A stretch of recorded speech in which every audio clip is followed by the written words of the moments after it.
Hello, friends. Hi. Welcome to Thursday, Christmas Eve, as everyone likes to say. Thank you for resubscribing for 6 months. That's nuts. Has it really been that long?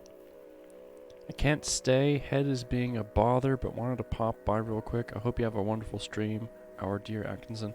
Thank you, Rio. And you are in the giveaway, by the way, because of that resubscribing. You're in it.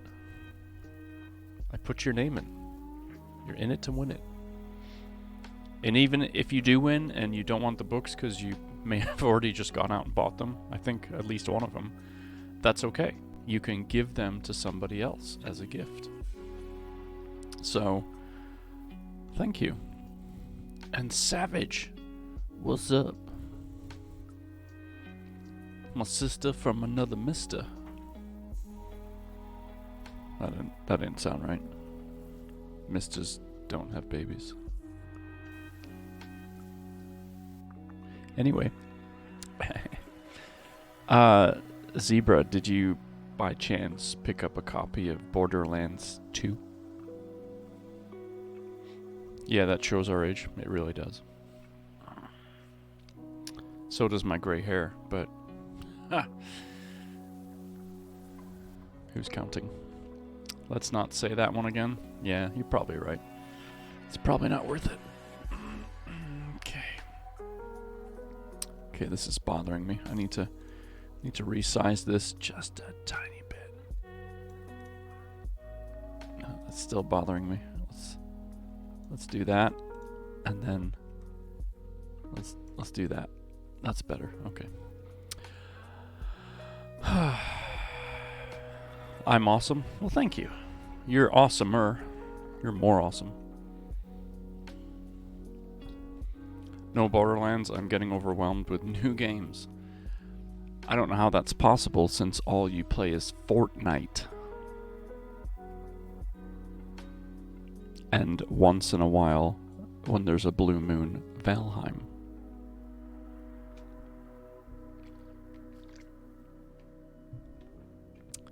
Just saying. It's for the viewers. Numbers don't lie. Sure it is. You tell yourself whatever you need to tell yourself to get through the stream, okay? But yes, anyway. Tonight is the last night of the giveaway.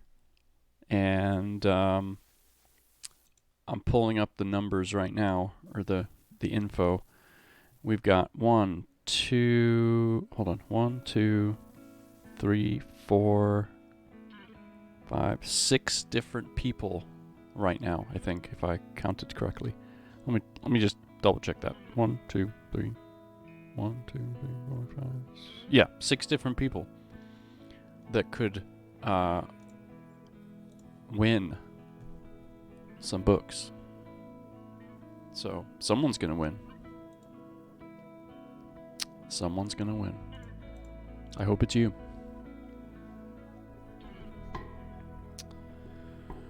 So yeah. But tonight is all about Pixie Dust. And Stream Raiders, of course. Pixie Dust and Stream Rio. I thought you said you had to leave. Thank you for gifting a sub to Funky and to DJ Summerwolf. Thank you so much. That means you get added 2 more times. So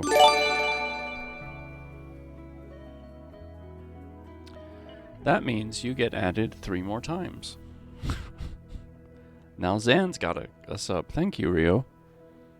Now, do me a favor. Do this with your hands. See how my fingers are? Go like this. Can't do anything else.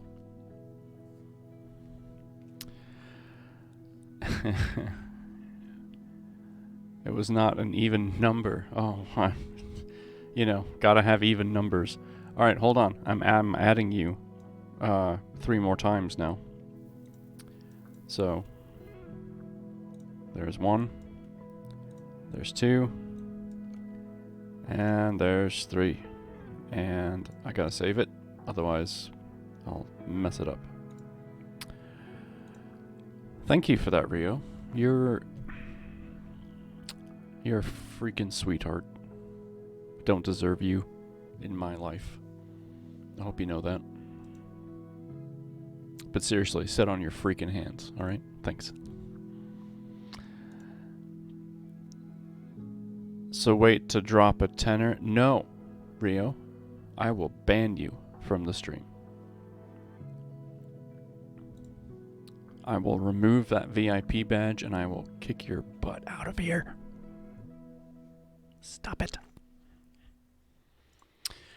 In other news, I was going to start Stream Raiders. I just don't know if we have the numbers yet, but I'm going to start it anyway because, you know, if you do it, people will come. I Blue Wave. Hey. Speaking of waving, hi. How are you? All right. Let's take a look at the Stream Raiders options here. We could go up and do this one, or we could go down and do this one. Either way, we have a 4 skull right after, and then of course the mystery boss. I've never seen a mystery as the boss before, so that should be interesting. Based on our numbers, I'm going to take a calculated risk and go down instead of up, just so we can ease into it. You know, we don't want to overwhelm ourselves. We don't want to, you know, fall on our own swords right out of the gate. Yeah. So, pink in the center, that's for defense. Green. What just happened? Ah, Goriki, thank you for that host. And thank you for Borderlands 2. Again, I am actually kind of enjoying it. I was playing it in Discord earlier, sharing my screen, and Zeebs, Savage Zebra, came by and checked it out. And yeah, I think it's going to be a winner. I really do. I'll join Stream Raiders once I get a slot open. Sounds good. Sounds grand. Let's give ourselves some defense on the outskirts. And we should probably have a couple of healers sprinkled in there. And a flag. No flag, no country.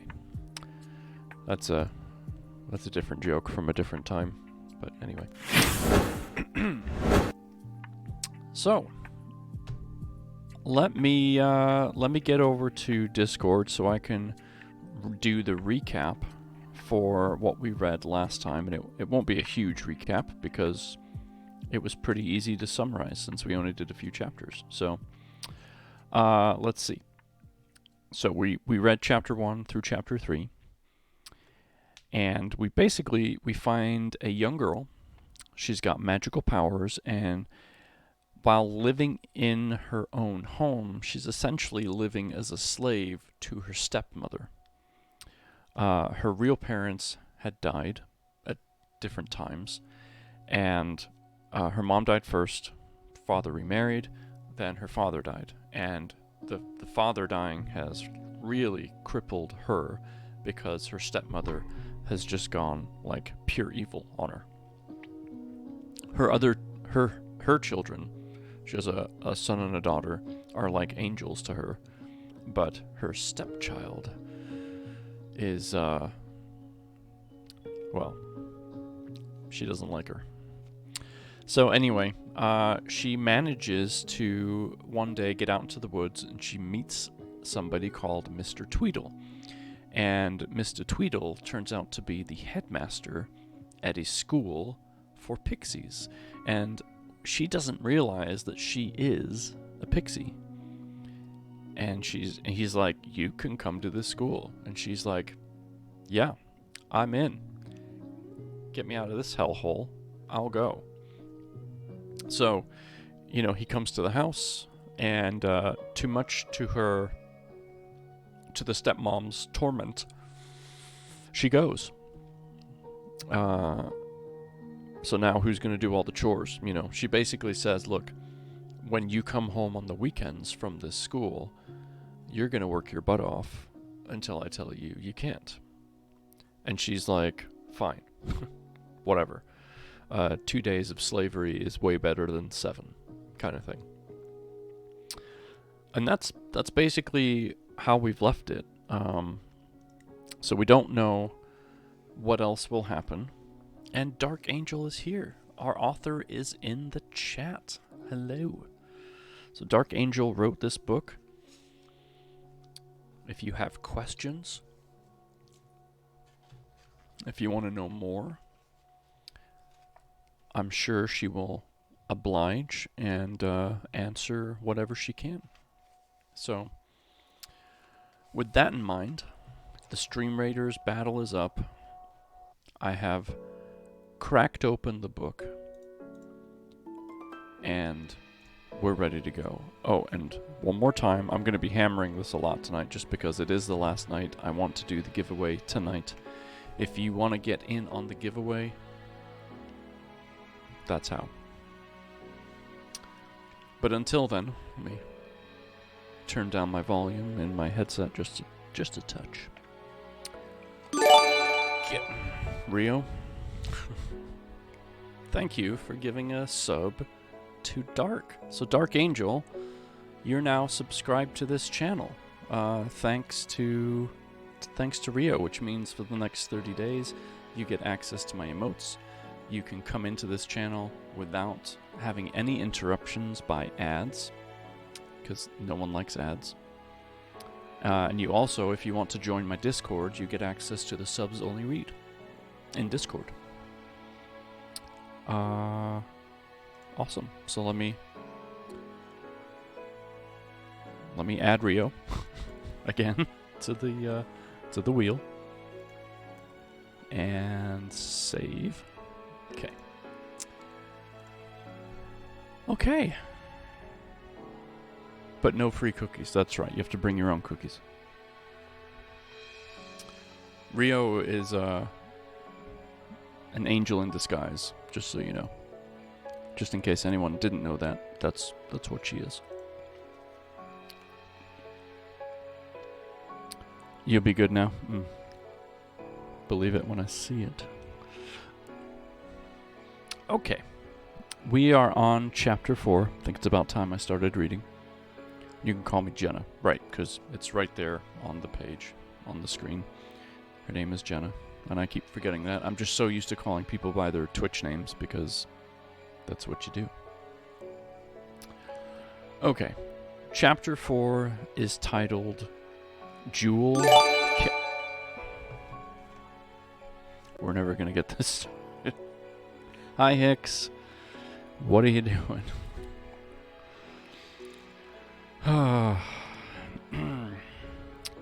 Okay. Thank you, Hicks, for gifting 5 subs. So, let's see. Jeffrey's Web, Julie, Candace Wolf, The Amazing Carly, and JDR. And hopefully none of those are bots. No, I recognize all of those people. Happy holidays, my friend. You are too much. I need to add you now, again, to the wheel. Another 5 times, so hold on. I was just about to start reading. Okay. 1, 2, 3, 4, and 5. And save. Whew. Hey, Atkinson. Yeah. What's up? You have someone lurking. That's okay. Lurkers are great. Okay, great. Enjoy your lurk. Thanks for the lurk, Hicks. Go enjoy your party. You do see 2 bots, though? Like in the users list? Well, here, Garuki, let's just do this.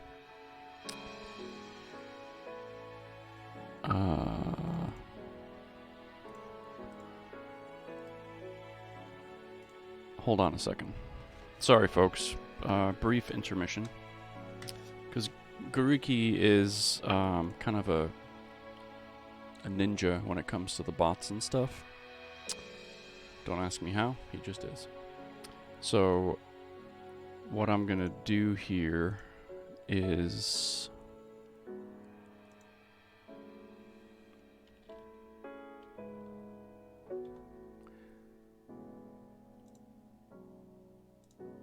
Okay.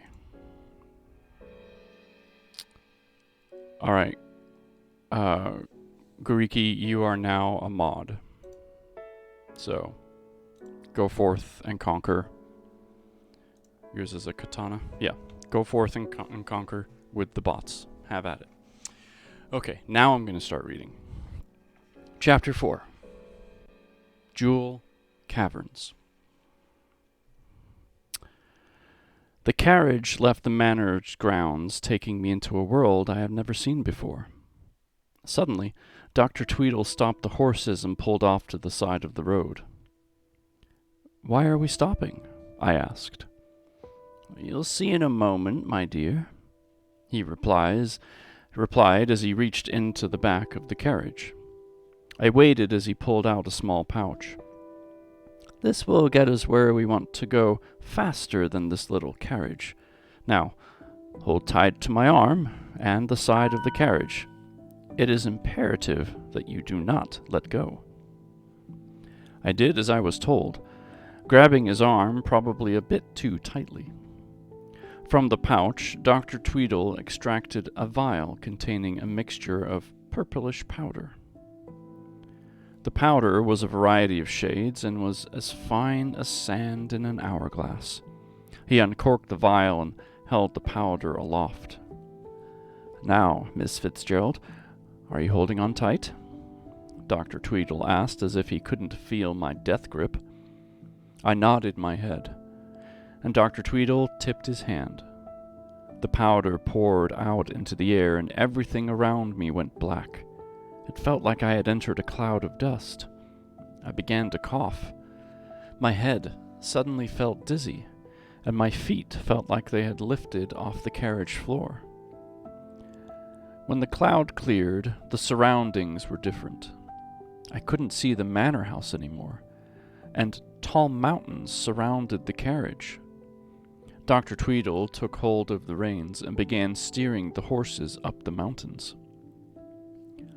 "What just happened?" I asked, bewildered by the change of scenery.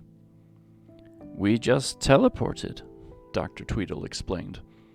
"With the right combination of a few minerals and mental concentration, you can go anywhere you imagine." "Will I learn to do that at the Jelf Academy?" I asked as I sat in amazement. "Not in your first year. You'll begin learning about teleportation in your 4th year, and will continue your study of it into your 5th year," Dr. Tweedle explained. "If the Pixie government approves your continued education, of course." The carriage was now climbing rockier terrain.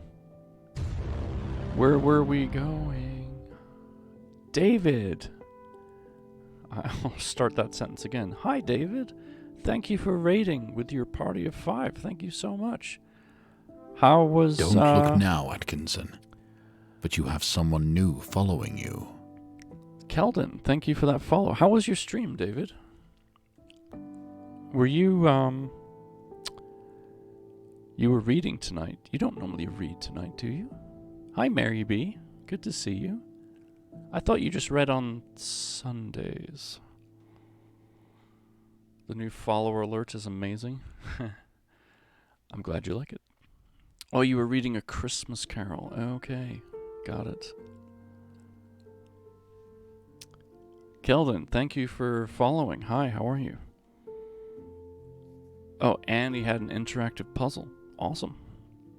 You've been reading A Christmas Carol this week. Got it. Okay. Well, come on in. Get settled. We're just getting into the first chapter of tonight, chapter 4 of Pixie Dust, and we have Stream Raiders going in the background. So yeah, come on in. Settle in. Grab a warm blanket, something nice to drink, and a snack.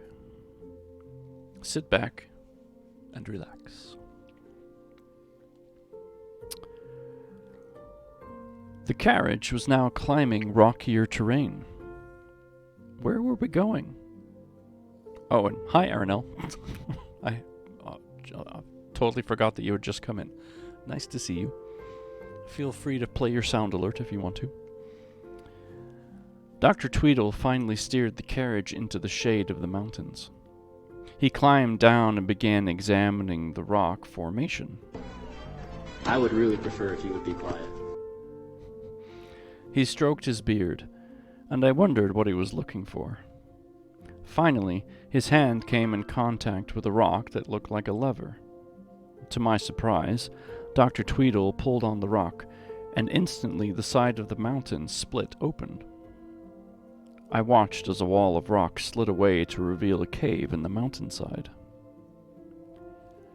Our society is expertly hidden from humans.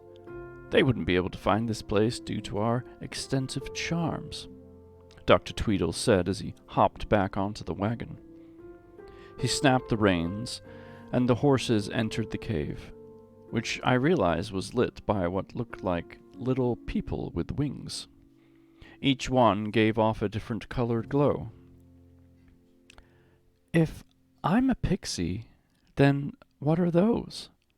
I asked as I pointed to the light source. Those are sprites. They can be very helpful. There are many different kinds of sprites. Some reside in caves, some underwater, and some in the forest. Sprites get along with pixies very well, but they are not one of our main light sources. We don't need them to produce light, but they are friendly, and we love the company, Dr. Tweedle explained. The sprites circled us as we went deeper into the cave. Darkness enclosed us from behind as the wall of rock slid back into place, hiding the cave's entrance again. I realized how much I didn't know about the world my mother had belonged to. I wanted to know everything about it. This was the missing piece of a mother I had never known.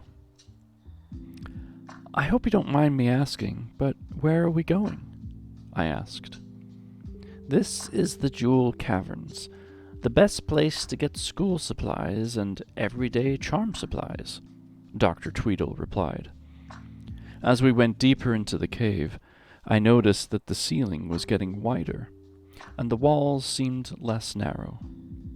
Suddenly, and so unexpectedly, the carriage reached a wide space where the cavern became deep.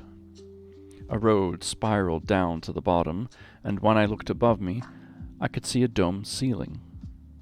The dome ceiling appeared to be made of glass, and sunshine shone brightly down into the cavern. As we traveled down the spiraling road, I saw that shops had been cut into the rock wall.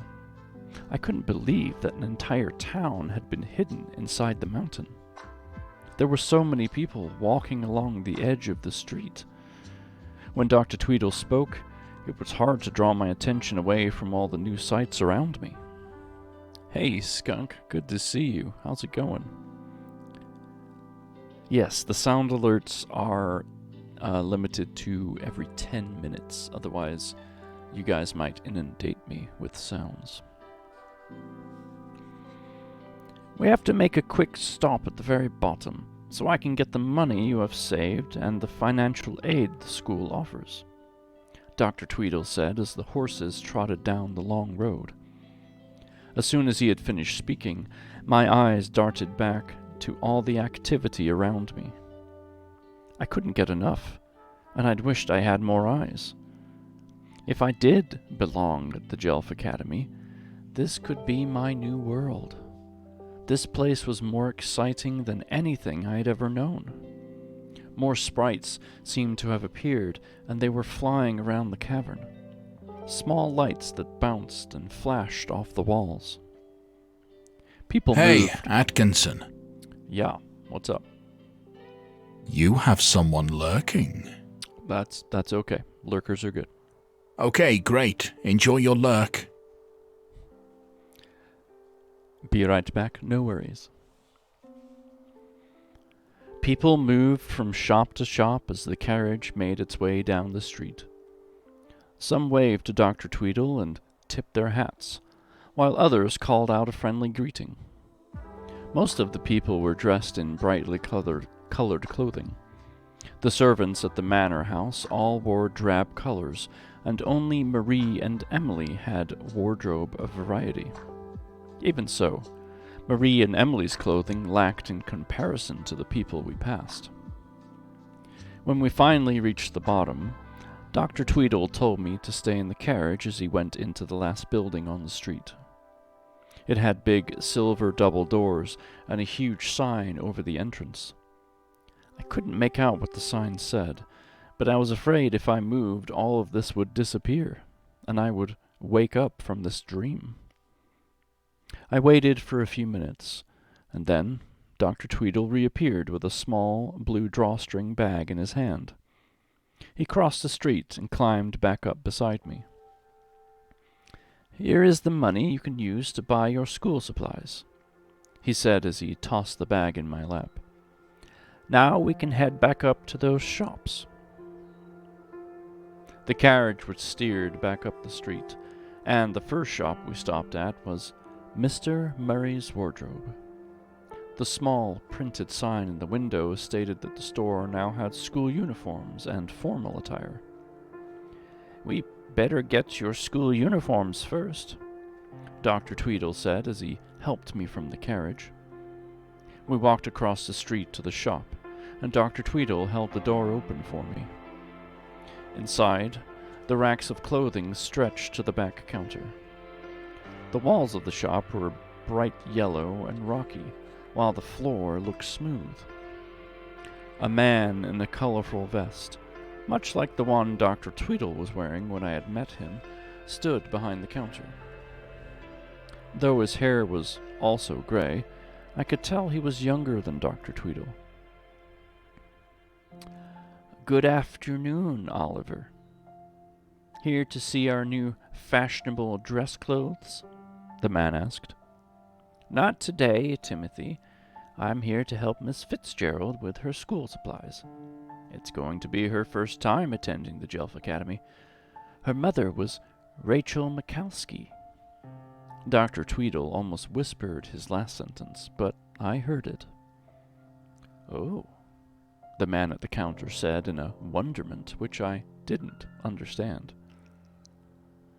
"We don't have much money to spend, so could you please show us the used or clearance school uniforms?"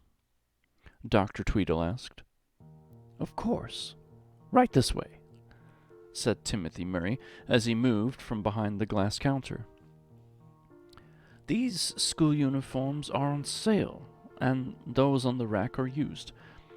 All the used uniforms have been thoroughly laundered and pressed." "Thank you. I'm sure the selection will fulfill our needs," Dr. Tweedle said. All the school uniforms on the rack were of the same design, though they were all different colors. The boys' uniforms consisted of a button-up shirt, colored vest, and slacks, while the girls' uniforms included a blouse and long skirt. I began looking through the rack of clothes. "Dr. Tweedle, none of these clothes have sizes on them," I remarked. "Shouldn't my measurements be taken for the uniforms?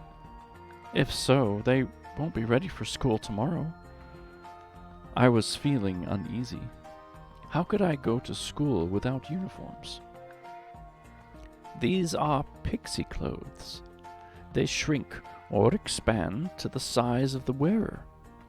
Pixie fabric is very special, We don't need to take measurements for alterations.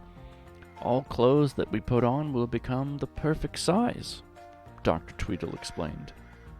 Here is a uniform with a purple skirt that will match your eyes. Man, I wish all my clothes just expanded or shrank to match the size that I needed. That would be amazing. But anyway, I held the clothing up to my body and looked down at it. It was the prettiest skirt I had ever seen. I had been wearing rags most of my life, so I was very excited to try it on. Dr. Tweedle alerted Mr. Murray, and he showed me to the dressing room. Is our author still in here listening? I think so. Jenna/Dark, are you still here? Ah, there we go. It's my fantasy, pun intended. I think it's everybody's fantasy at this point. I'd love to have, like, oh, I would like those jeans. Poof, they fit. I would like that shirt. Bam! Look at that. But anyway, I digress. Dr. Tweedle alerted Mr. Murray, and he showed me to a dressing room. The uniform fit perfectly, and the fabric felt cool and soft against my skin. I looked in the mirror at my reflection and was surprised to see how well my eyes shined. The blouse was white with short sleeves, and Dr. Tweedle was correct in the fact that the skirt matched my eyes. "That looks beautiful on you," Dr. Tweedle remarked. "I think this is the perfect choice for you. Now, let's see about shoes. All uniform shoes are black, and they work the same as the fabric in your uniform." From the rack of shoes, I picked a pair of black ones with a small heel. They also fit perfectly and looked wonderful with the skirt. "I think we've found one of your school uniforms. Go ahead and change, and we'll pick out a few more," Dr. Tweedle said. Dr. Tweedle and I continued to quickly browse through the racks of uniforms on sale. He helped me select a few more varieties so that I could have a clean uniform that would last the week. The majority of the uniforms were shades of purple, and some blues that Dr. Tweedle believed would go well with my eyes. The blouses had short and long sleeves for different times of the year. It was hard to believe that these new clothes were all for me.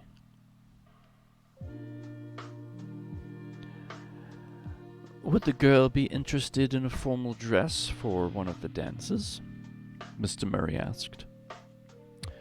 "You know, Timothy, we're only here for the essentials. She can only afford what she needs," Dr. Tweedle replied.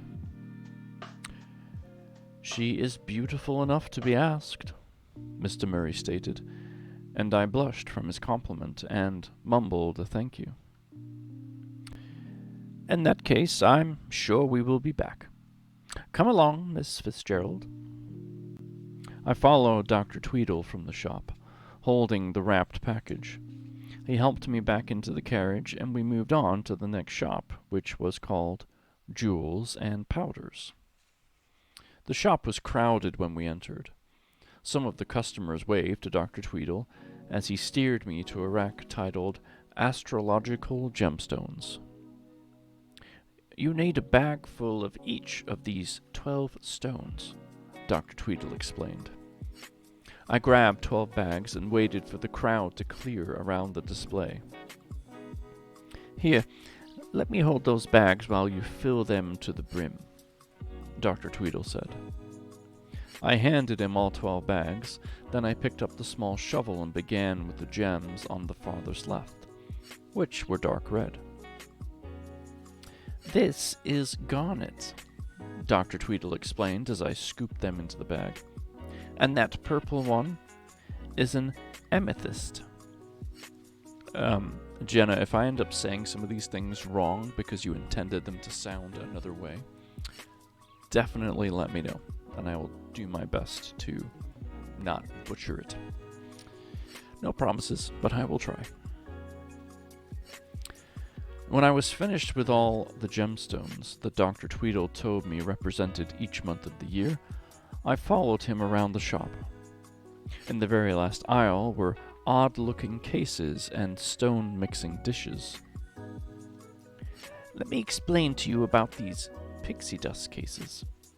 They hold all the different rock and mineral types you will need for class, and anything needed to make any charm. These cases have secret compartments that only the owner can find and will shrink with only the owner's touch. That way you can store it in your pocket, Dr. Tweedle said. Tip-top 4-day vacation started nearly 2 hours ago. Woo. Hype for vacation. That's nice. Wouldn't the case be very heavy since it stores all the gems you will need to make charms? I asked. These cases are pixie made, and the material is infused with different charms.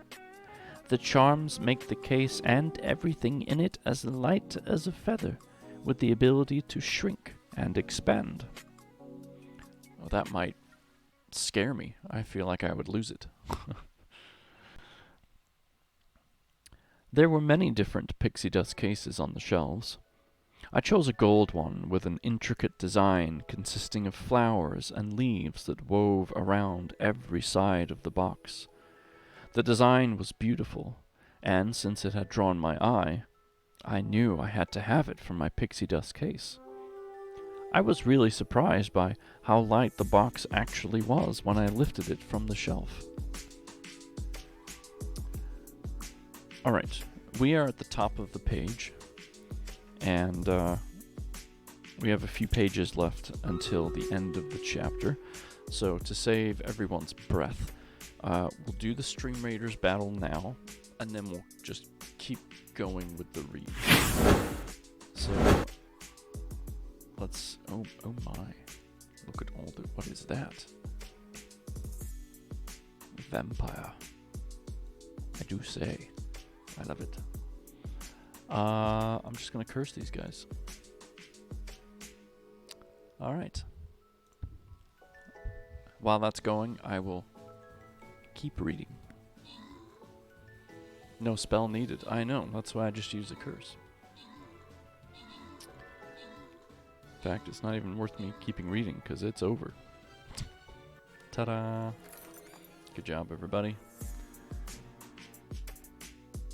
Alright, just move that out of the way. But now we have a 4 skull, so this one might not be as easy. Nope, there's a lot of enemies there. A lot of enemies indeed.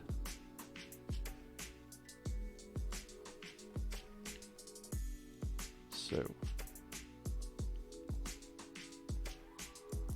archers to the ready.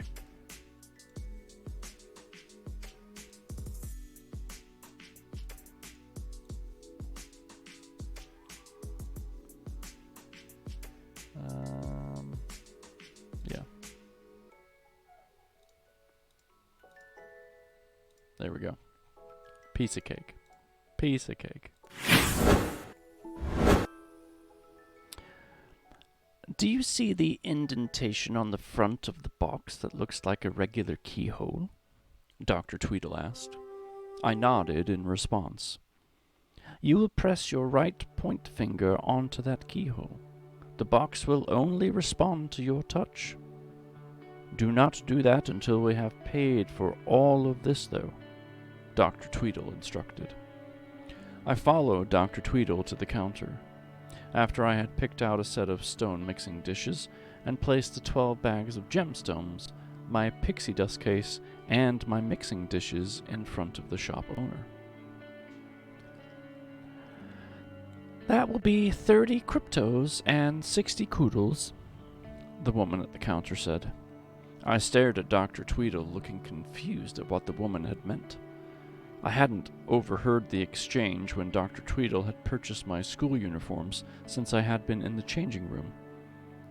Dr. Tweedle took some bills and coins from the blue drawstring bag and handed them across the counter. Dr. Tweedle then grabbed my purchases, and we headed back to the carriage. "What are cryptos and koodles?" I asked. "It is pixie money. Are you hungry? I'll take you to lunch, and then I can explain the money," Dr. Tweedle offered. I agreed, feeling famished, and Dr. Tweedle drove the carriage to one of the restaurants. He ordered for both of us, and as we sat waiting for lunch, he explained the Pixie Currency. Koodles are like coins in human money. There are different types of koodles, just like there are different types of human coins. 5 splicks makes 1 bezel, 4 bezels make 1 magnus, and 5 magnuses make 1 crypto. I'm already confused. Dr. Tweedle reached into his jacket and pulled out 3 coins. He laid them out on the table and looked at me again. "This is a splick," he said, as he picked up the smallest of the 3. The coin was silver, and it had a picture of a man with small, slightly pointed ears. "This is a picture of Waldrick the Great. He was one of the greatest leaders in the pixie world, even though fairly young in terms of history. This coin was actually reminted to have his face on it. Waldrick made sure that the Pixie Society remained well hidden from humans." "Why do pixies try to hide from humans? My mother married my father, and he was a human," I said. "Your mother disappeared from the pixie world to be with your father. But just imagine if all humans found out about magic. Everyone would want to have it, though humans wouldn't understand that they do not have the ability to control it. Also, we do not want to be found by the WASP." Tweedle said, looking down at his plate. It seemed that he had become instantly sad. "What is the WASP?" "I shouldn't be the one to tell you, but I would hate for you to hear it while at school. The WASP is a secret human society that stands for World Association for Slaying of Pixies.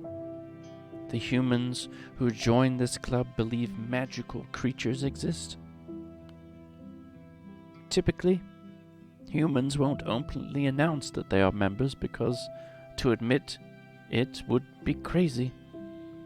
I'm sure they would be afraid of being carted off to an asylum. That's why it's so secretive. The main goal of the WASP is to find pixies and destroy them," Dr. Tweedle said with a deep breath. "Now, I'm going to tell you something that is very hard for me to say. Your mother was one of the best pixies I have ever known. Rachel was the best in her year. She topped every class she was in. During her last years at the Jelf Academy, Rachel acquired an internship. She worked with Waldrick the Great, which made her slightly famous for being his youngest employee. Rachel worked while she attended her last year at Jelf Academy. After she graduated, the other teachers and I expected her to achieve great things. But when she met your father, she gave it all up. Some say that meeting your father was a downfall, the pathway to her demise. I remember a conversation where she seemed curious about humans, and what would happen if a pixie fell in love with one. I tried to explain to her that marrying outside of the magical world was unwise and dangerous, not to mention against pixie law. I didn't understand at the time what possessed her to ask me such questions. When she disappeared, I had no idea that she had left the pixie world to marry a human. Until her death, I didn't know what had become of your mother." Dr. Tweedle paused to take a drink. I feared the worst when she disappeared after graduating from the academy. When pixies discovered where she had been, most thought it was ironic of her to run off with a human when her whole career had been based upon hiding the magical world from them. Dr. Tweedle shifted uncomfortably in his chair and was silent for a moment. Then he cleared his throat and continued speaking. You must not think this is your father's fault, but without knowing it, he hired a loose-lipped man. The man must have caught her using magic and spread rumors of what he had seen at the local tavern. I can only assume that there was a member of the Wasp overheard what the man was saying. The Wasp discovered the location of your father's farm. They took your mother and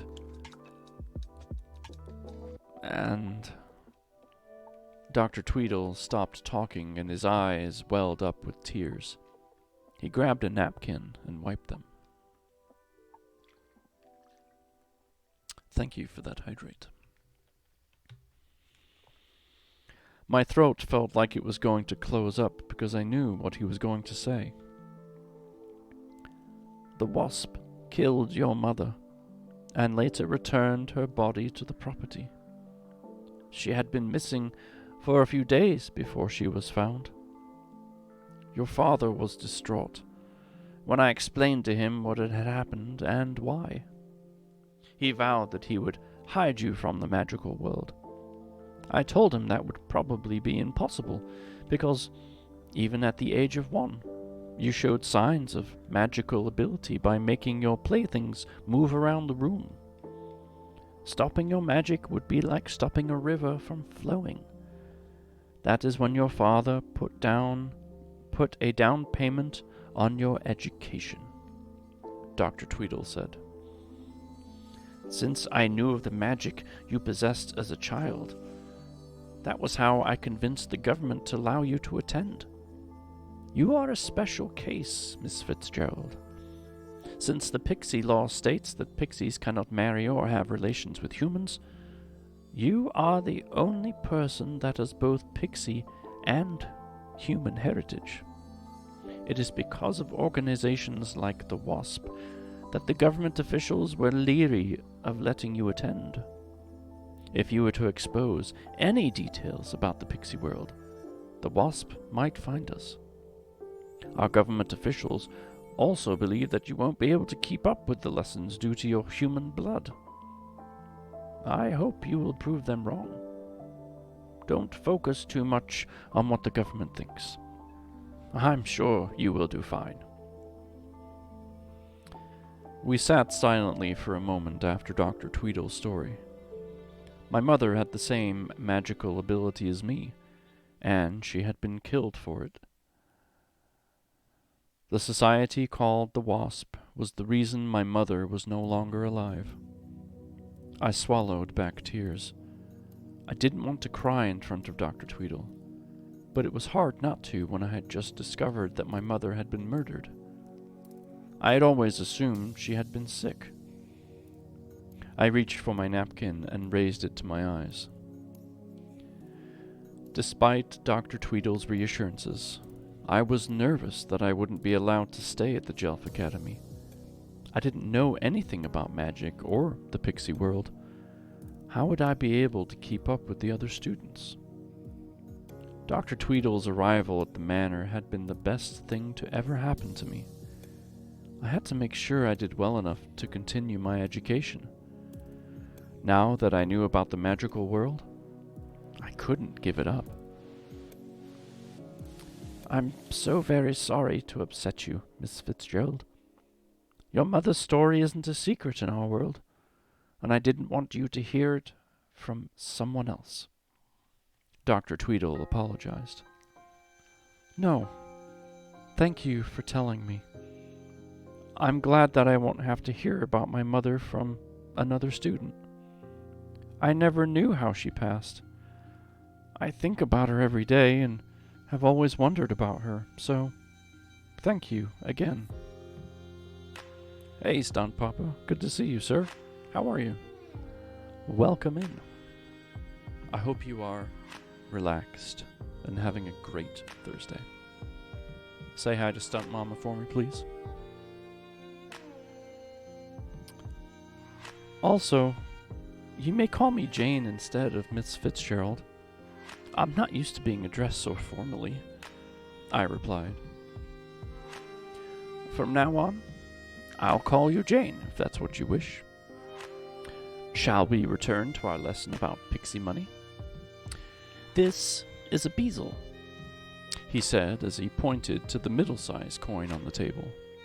The coin was gold, and it had a picture of a funny-looking man with a shamrock in his hat. We chose to put the face of a leprechaun on the bezel because the bezel is made of gold, and leprechauns were the first creatures to find gold. Again, I was surprised to hear about other magical beings. The last coin on the table was the largest and was a bright copper color. I assumed that this coin was the Magnus. The picture on the Magnus was of a horse with the horn sticking out of its head. Of all the coins, the Magnus was the brightest and shinier than all the rest. As you can tell, this is the Magnus, Dr. Tweedle said. We have placed a picture of a unicorn on the Magnus because it is the most powerful creature in our world. They are very rare and very pure. It is said that if they touch their horn to a pixie, they can heal any ailment. Unicorns cannot be hunted because they only reveal themselves to pixies that they deem worthy. I did have the pleasure of seeing a unicorn once in my lifetime. I looked back at the coins and tried to remember what Dr. Tweedle said. 5 splicks made 1 bezel, and 4 bezels make 1 Magnus, and 5 Magnuses make 1 crypto. I repeated it in my head. Dr. Tweedle put the coins back into his pocket, and next, he pulled out some bills. Cryptos are bills, and they come in amounts of 1, 3, 9, 15, 30, and 60. He laid all the bills out on the table in front of me. These wouldn't be hard to deal with because they had the numbers printed in the corner. I nodded my head in understanding, and Dr. Tweedle slipped the bills back into his pocket. As we finished our lunch, Dr. Tweedle looked at my list to see what else I needed for school. All you need is your books and your star charts. We can get all those at Paper and Ink, Dr. Tweedle said. We left the restaurant, got back into the carriage, and made our way up the street to Paper and Ink. The shop was a small, bright bookstore with shelves that reached the ceiling. There were sections for simple charm work, magical creatures, medical and herbal remedies, and even books on how to get back at an enemy. I was amazed at the selections of books and was very eager to find the ones on my list. Dr. Tweedle walked around the shop picking out the books I needed. He even surprised me with a bag to carry my books and a pen whose ink was the same color as my eyes. I thanked him profoundly as we left the shop. Now that all your shopping is done, I'm going to have to leave you and return to the school to make sure everything is ready for the first day. I have already arranged for you to stay at the Leaf and Lily Inn for the night. In the morning, a carriage will arrive to take you to the Jelf Academy. You don't need to worry, Mrs. Dimple. The owner of the inn is very kind, and she will help you with whatever you need, Dr. Tweedle explained. The Leaf and the Lily was a tiny, humble place cut neatly into the mountainside. Warm candles glowed in all the windows, which made the inn look cozy and inviting from the outside. The door to the inn had a large glass window in the center, and that was etched with the name and 2 lilies decorated both sides of the writing. Dr. Tweedle helped me carry my school supplies inside, and from the minute I entered the small inn, I felt more at home than I ever did at the manor house. A woman with kind, light blue eyes stood behind the counter. She looked motherly, and I immediately knew I would like her. But from my experience with Marie, I knew looks could be deceiving.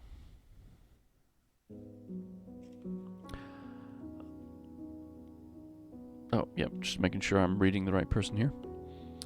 Oh, my lord. My heart almost stopped beating. I thought Rachel McClaskey had entered my inn again, the woman said with emotion. Irene, this is Jane Fitzgerald, the new student I was telling you about, Dr. Tweedle said. Hello, my dear. I'm pleased to finally meet you.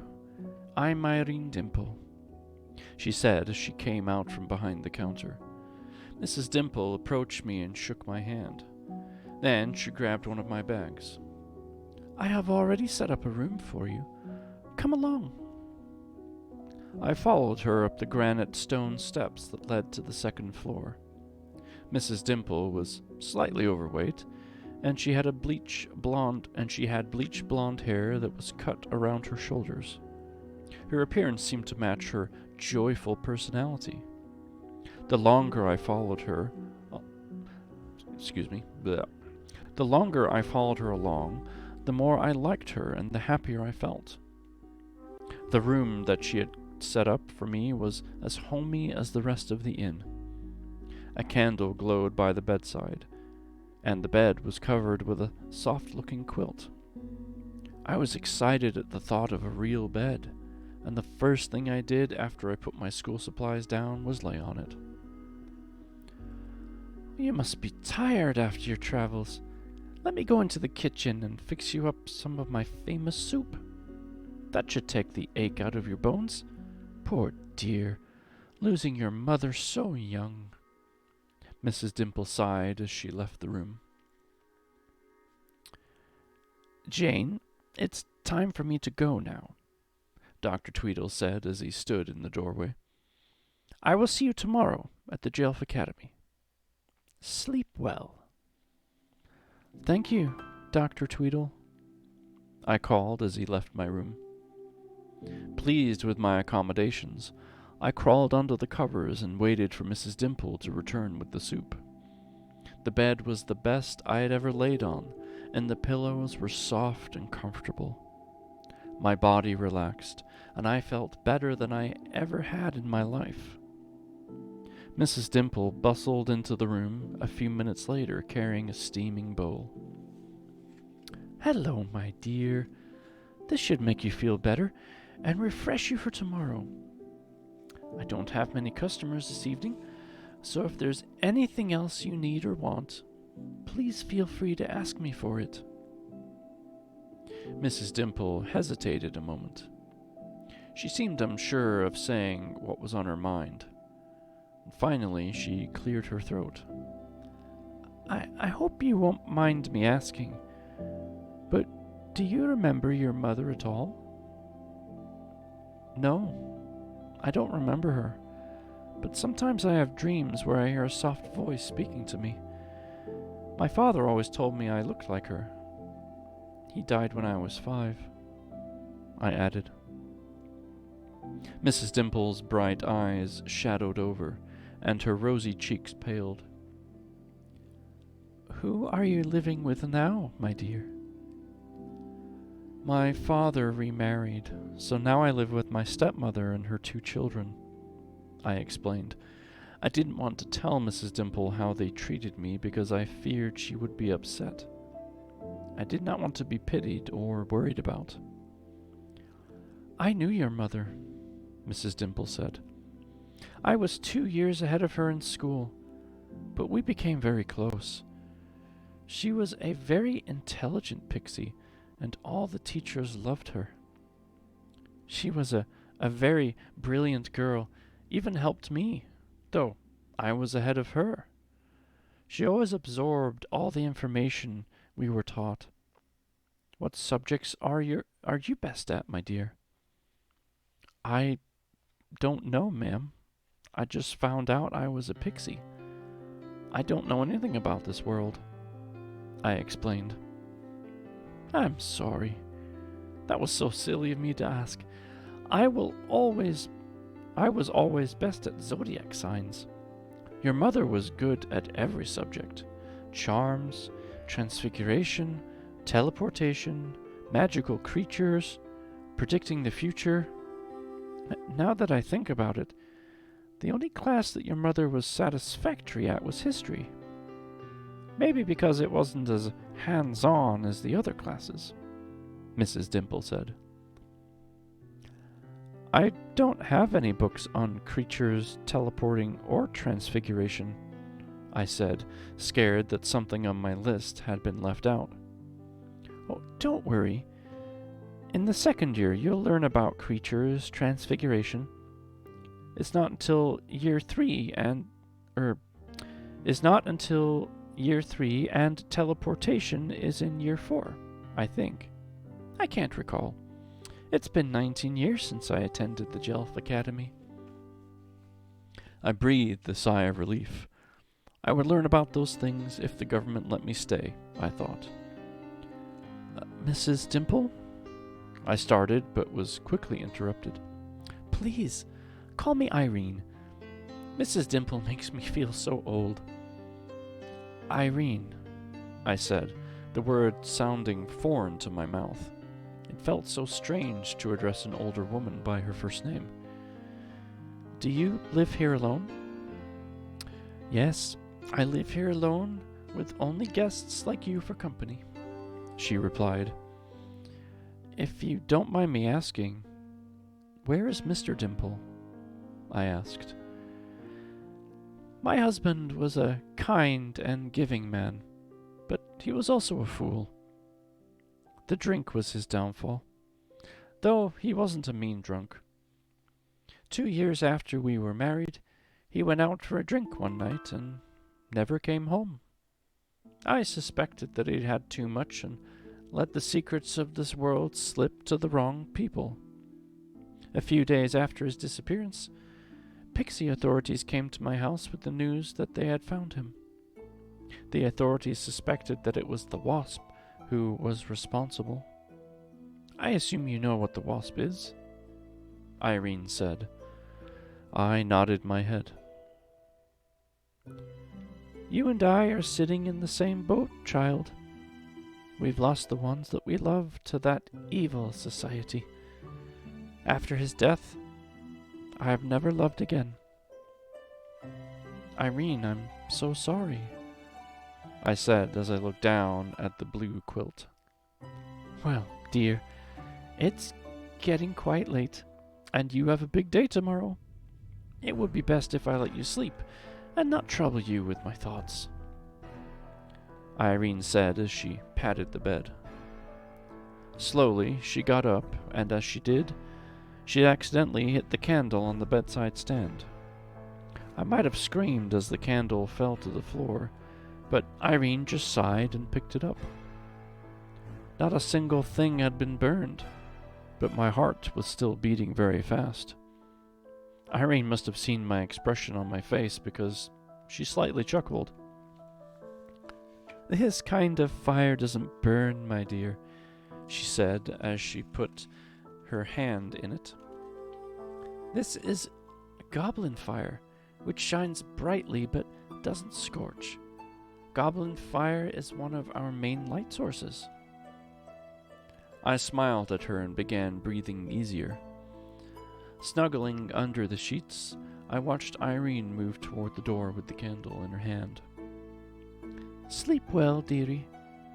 I'll wake you bright and early with breakfast, she said, nodding once before leaving the room.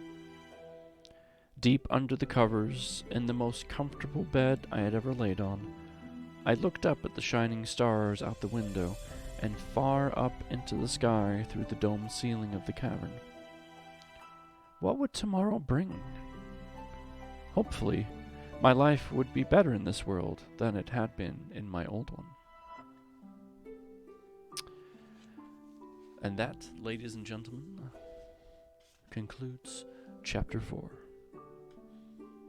That was a very good chapter, Jenna. I appreciated all the intricate details about the little stores and the mountain and how it's all woven together. I could see it in my mind. It was very cool. I would like to visit. Please arrange it. Thank you.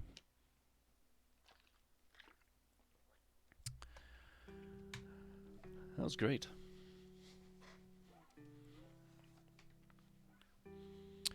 But in the back of my mind, I am also thinking something's going to happen soon, I imagine. In a negative light, I imagine. I get to place one more Gingerbread Man or Olaf or Ghost Rudolph. Whichever one of those fires an arrow, I think would be the best option.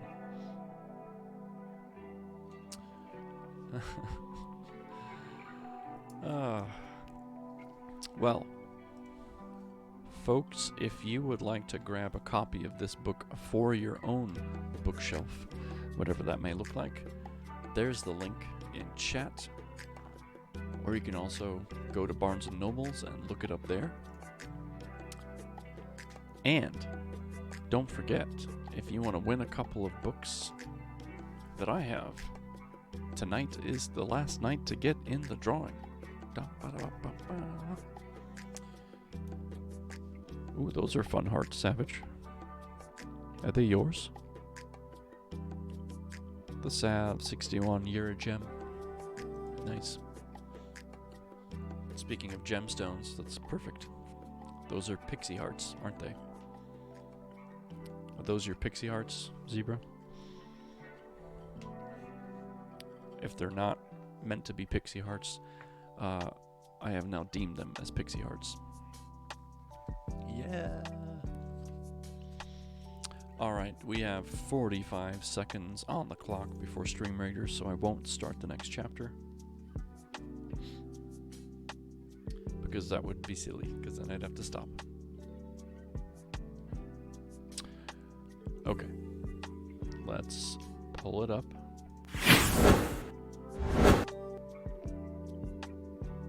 I will go home until it is ready.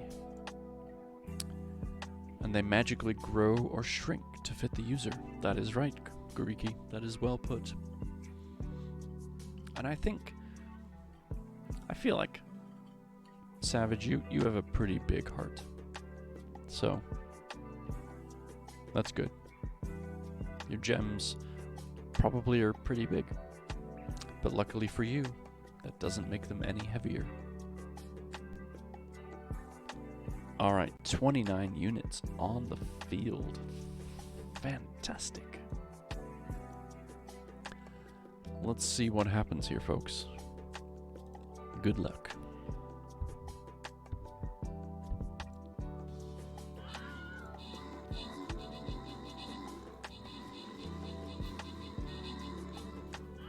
Garuki up top, taking people out left, right, and center.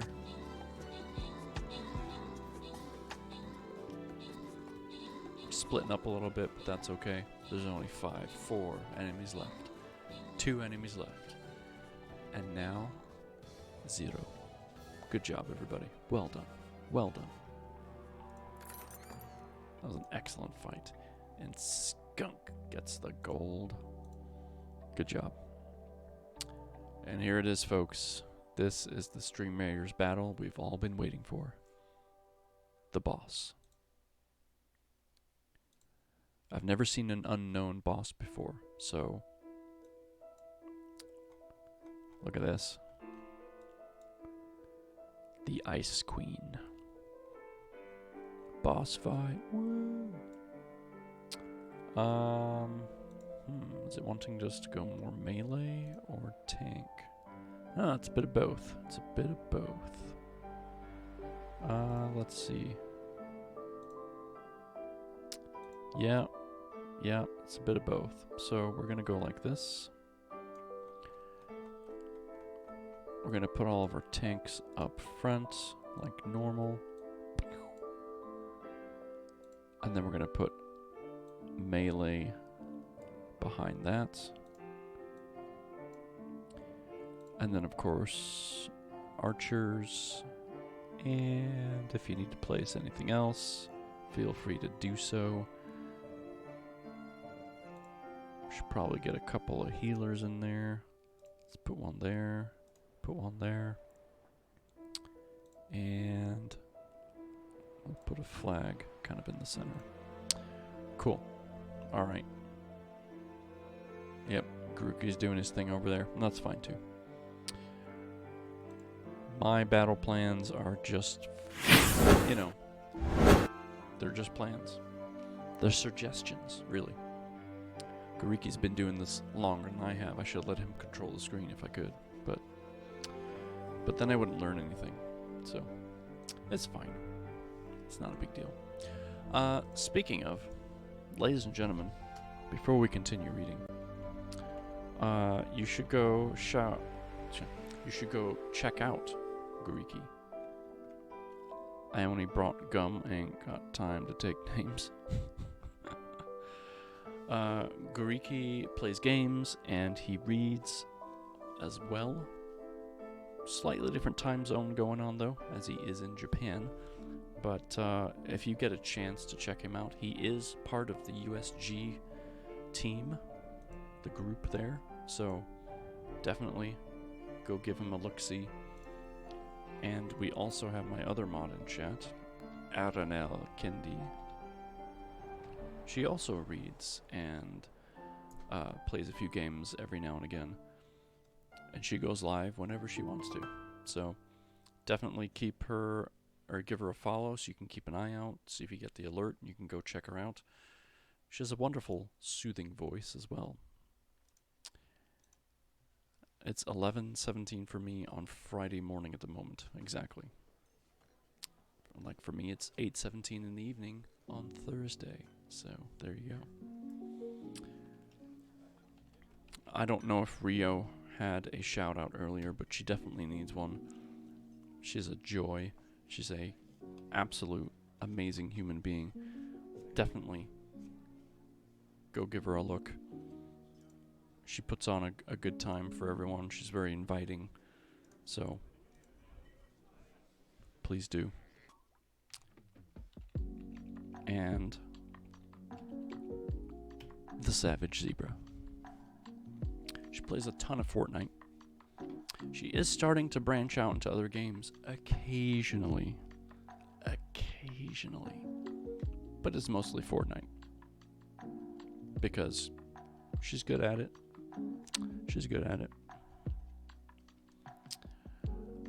Alright. Is there anybody else? I know Stunt Mama was shouted out earlier, so I appreciate that. Oh, David. Duh. Did anyone shout out David earlier?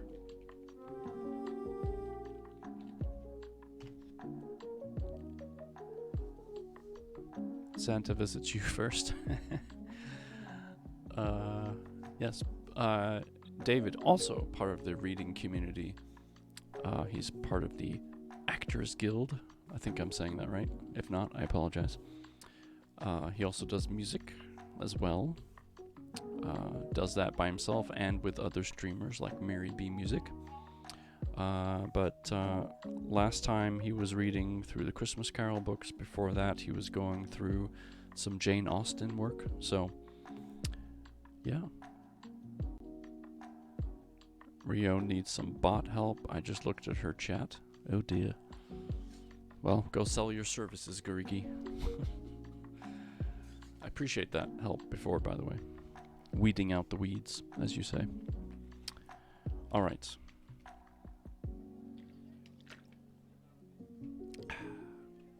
Quick drink.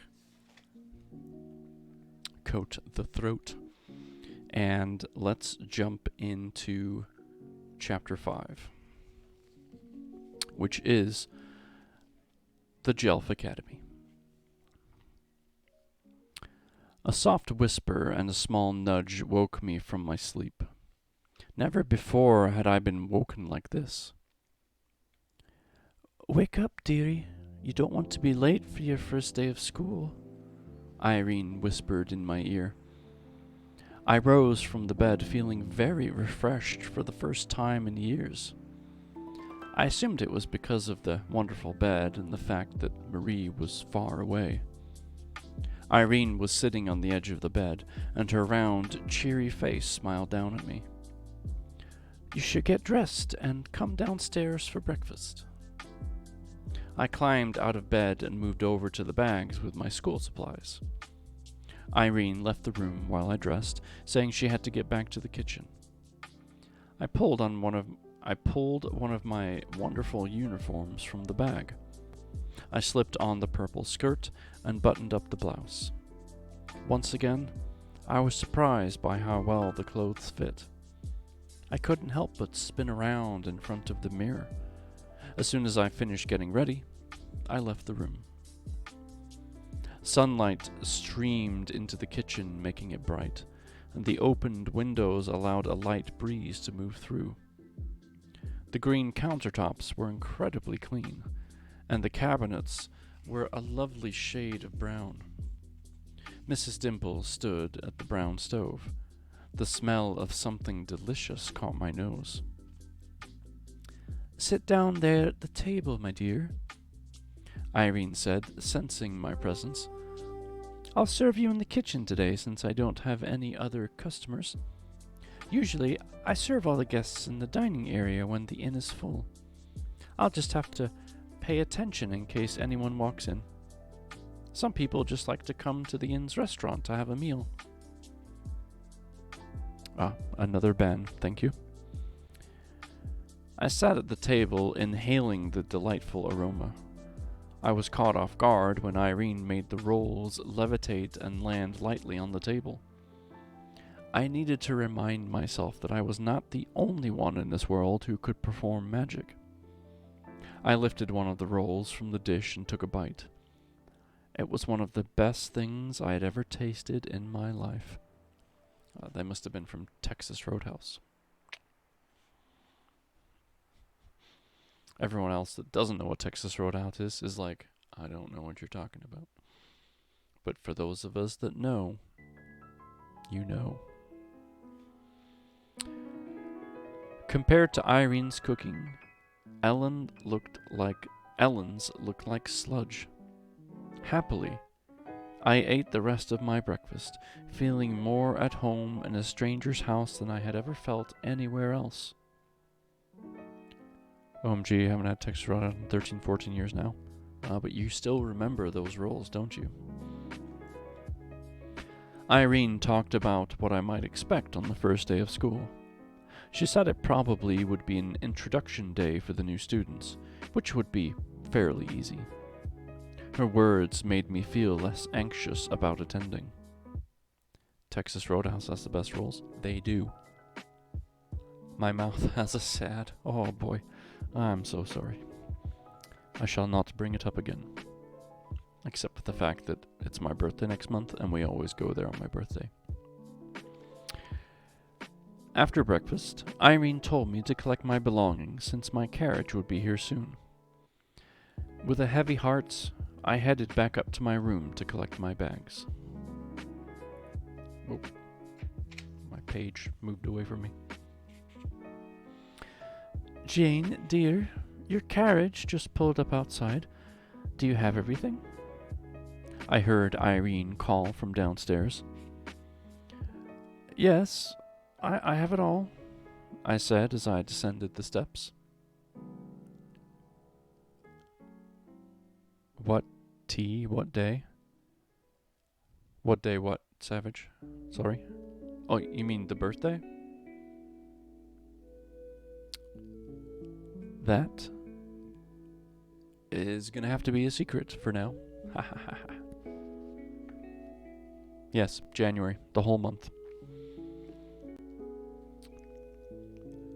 Oh my, you look even more like your mother today. I believe she also had a purple uniform to match her eyes.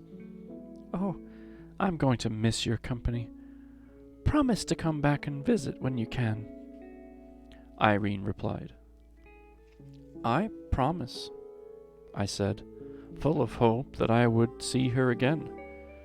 To my pleasant surprise, Irene pulled me into a warm embrace.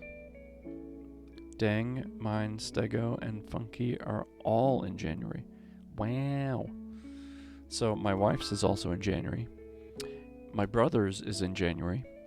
And my little boy is the same day as mine. So we share the same day.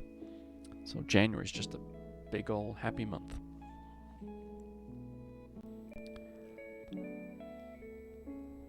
Whoa.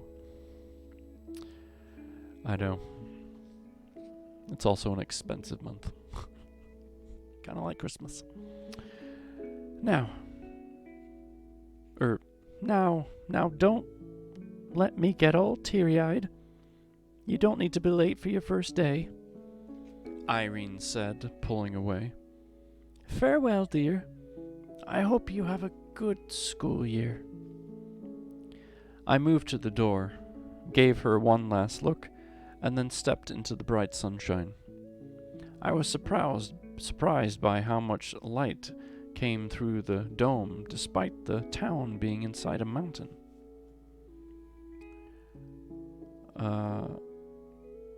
That's a ton of April Fool's hanky-panky.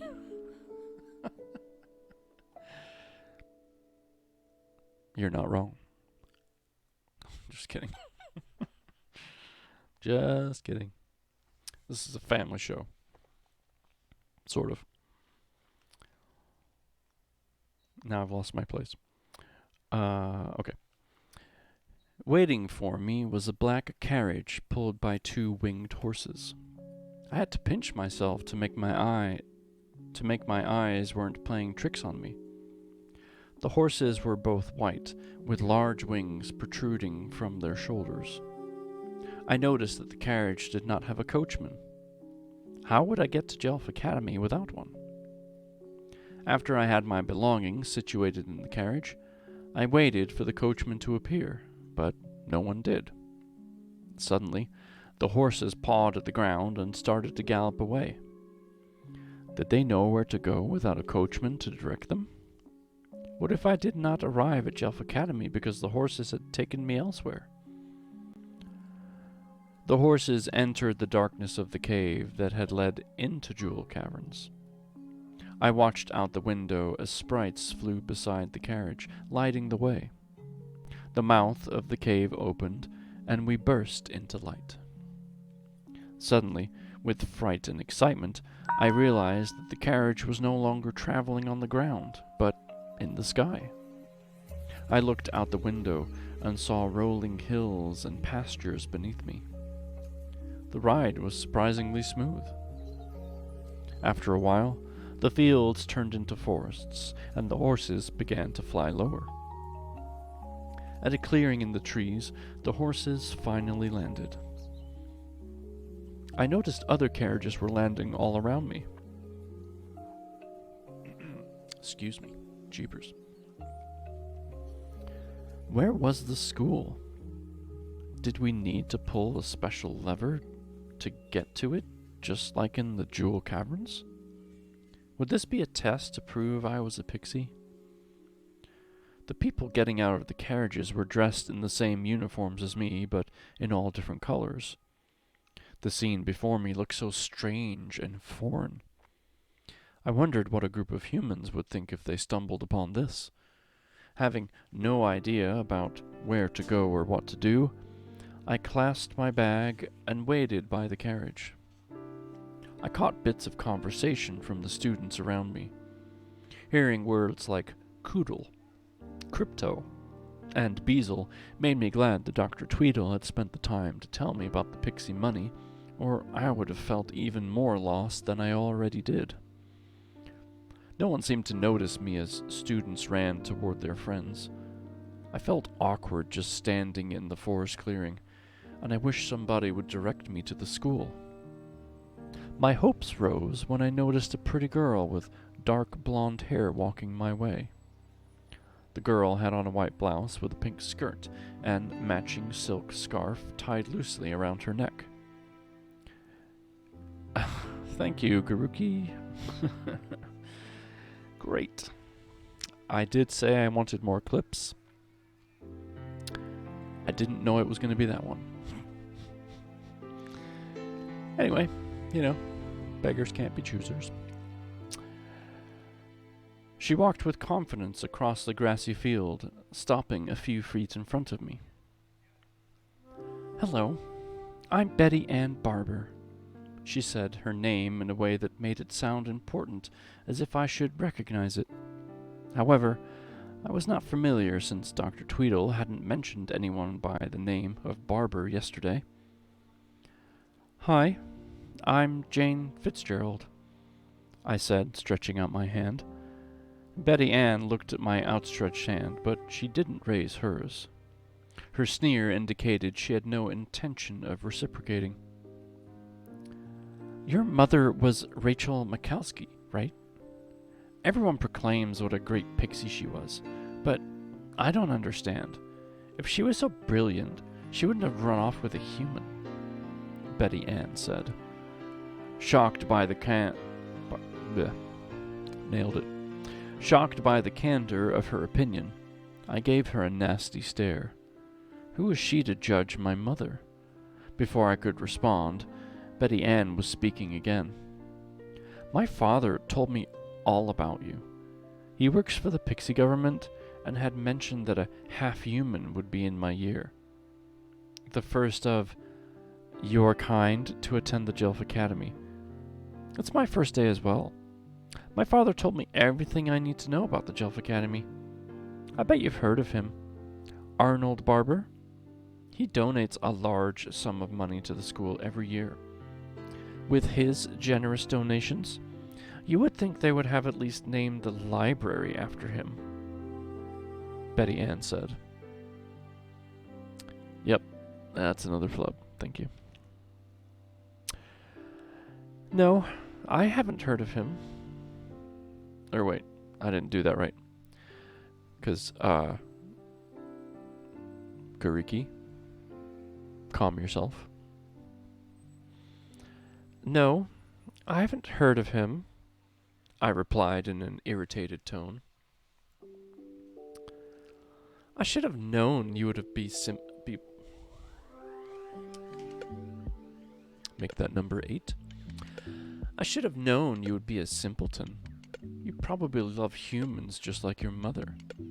I would never marry a human, and anyway, that would be breaking the law. I guess I'll see you in school, unless you do get expelled on the first day, Betty Ann said as she turned on her heel, walking back into the crowd. Well, that was a lovely welcome, wasn't it? Not really. Crikey. I was dumbfounded by the encounter. I didn't like her. My hope that she would explain where the school was, or potentially become a friend, vanished. Did Betty Ann think she was something special because of her father? Also, if he worked for the government, he could be one of the people judging my progress at the academy. Instantly, I was even more determined to prove them wrong. As I recovered from the encounter, I noticed everyone else still milling around. What were we waiting for? Ah, yes. Cheers. Company is almost gone, stopping back in. Welcome back. Let's see. Very quick recap. Jane, our young student, has been to all the shops that she needs to go to. She's got her uniforms, she's got her gemstones, she stayed in an inn, she had a great breakfast. She just took a flying carriage to the school and is now in a field with a bunch of other students waiting for something to happen. She did speak to one student, but she was not nice. Fill in your own words there if you want to. Yeah. As I recovered from the encounter, I noticed everyone else was still milling around. What were we waiting for? I looked to the sky as more carriages approached. Suddenly, I jumped when I felt a hand touch my back. At first, I thought Betty Ann had returned, but the person who tapped me was a girl with black hair and tan skin. With her was a boy who had the same physical features. "Hi. You look lost," the girl said with a kind voice. "Yes, I guess I am. This is my first year at the Jelf Academy," I told the girl. Well, that was a waste. What was a waste? Right now she's trying really hard not to slap Betty Ann into Easter. Yeah. I'm sorry, what was a waste? Nothing is wasted. Unless it's literally the description of what waste is. Oh, you redeemed put on some shades. Jeez, sorry. I didn't see it. Sometimes when I'm reading, I miss things.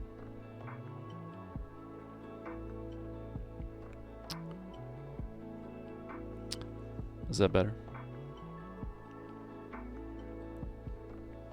Cool. Now. Hey, Atkinson. Yeah, what's up? What? You have someone lurking. That's okay. We like lurkers. Okay, great. Enjoy your lurk. Mm-hmm. You're welcome. I do apologize. Okay. Here we go. This is our first year too.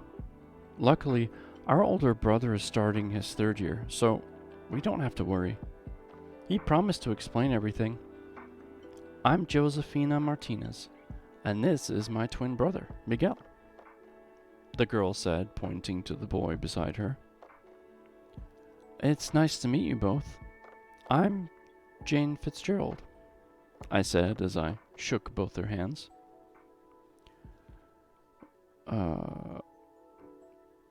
We should go find Juan, so he can tell us where to go next. No, that's a guy.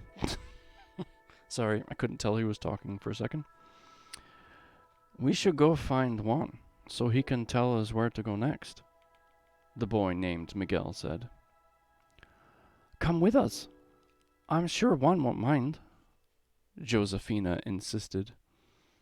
I smiled as I followed the twins across the field full of people. As I walked behind them, I noticed they had matching uniforms. Josefina was wearing a white blouse with a red skirt, while Miguel had on a red vest with black pants. The colors suited their darker complexions. Easing our way through the crowd, the twins stopped in front of a boy in a yellow vest. He had to be their older brother. Juan, this is Jane Fitzgerald. She is new to the school this year.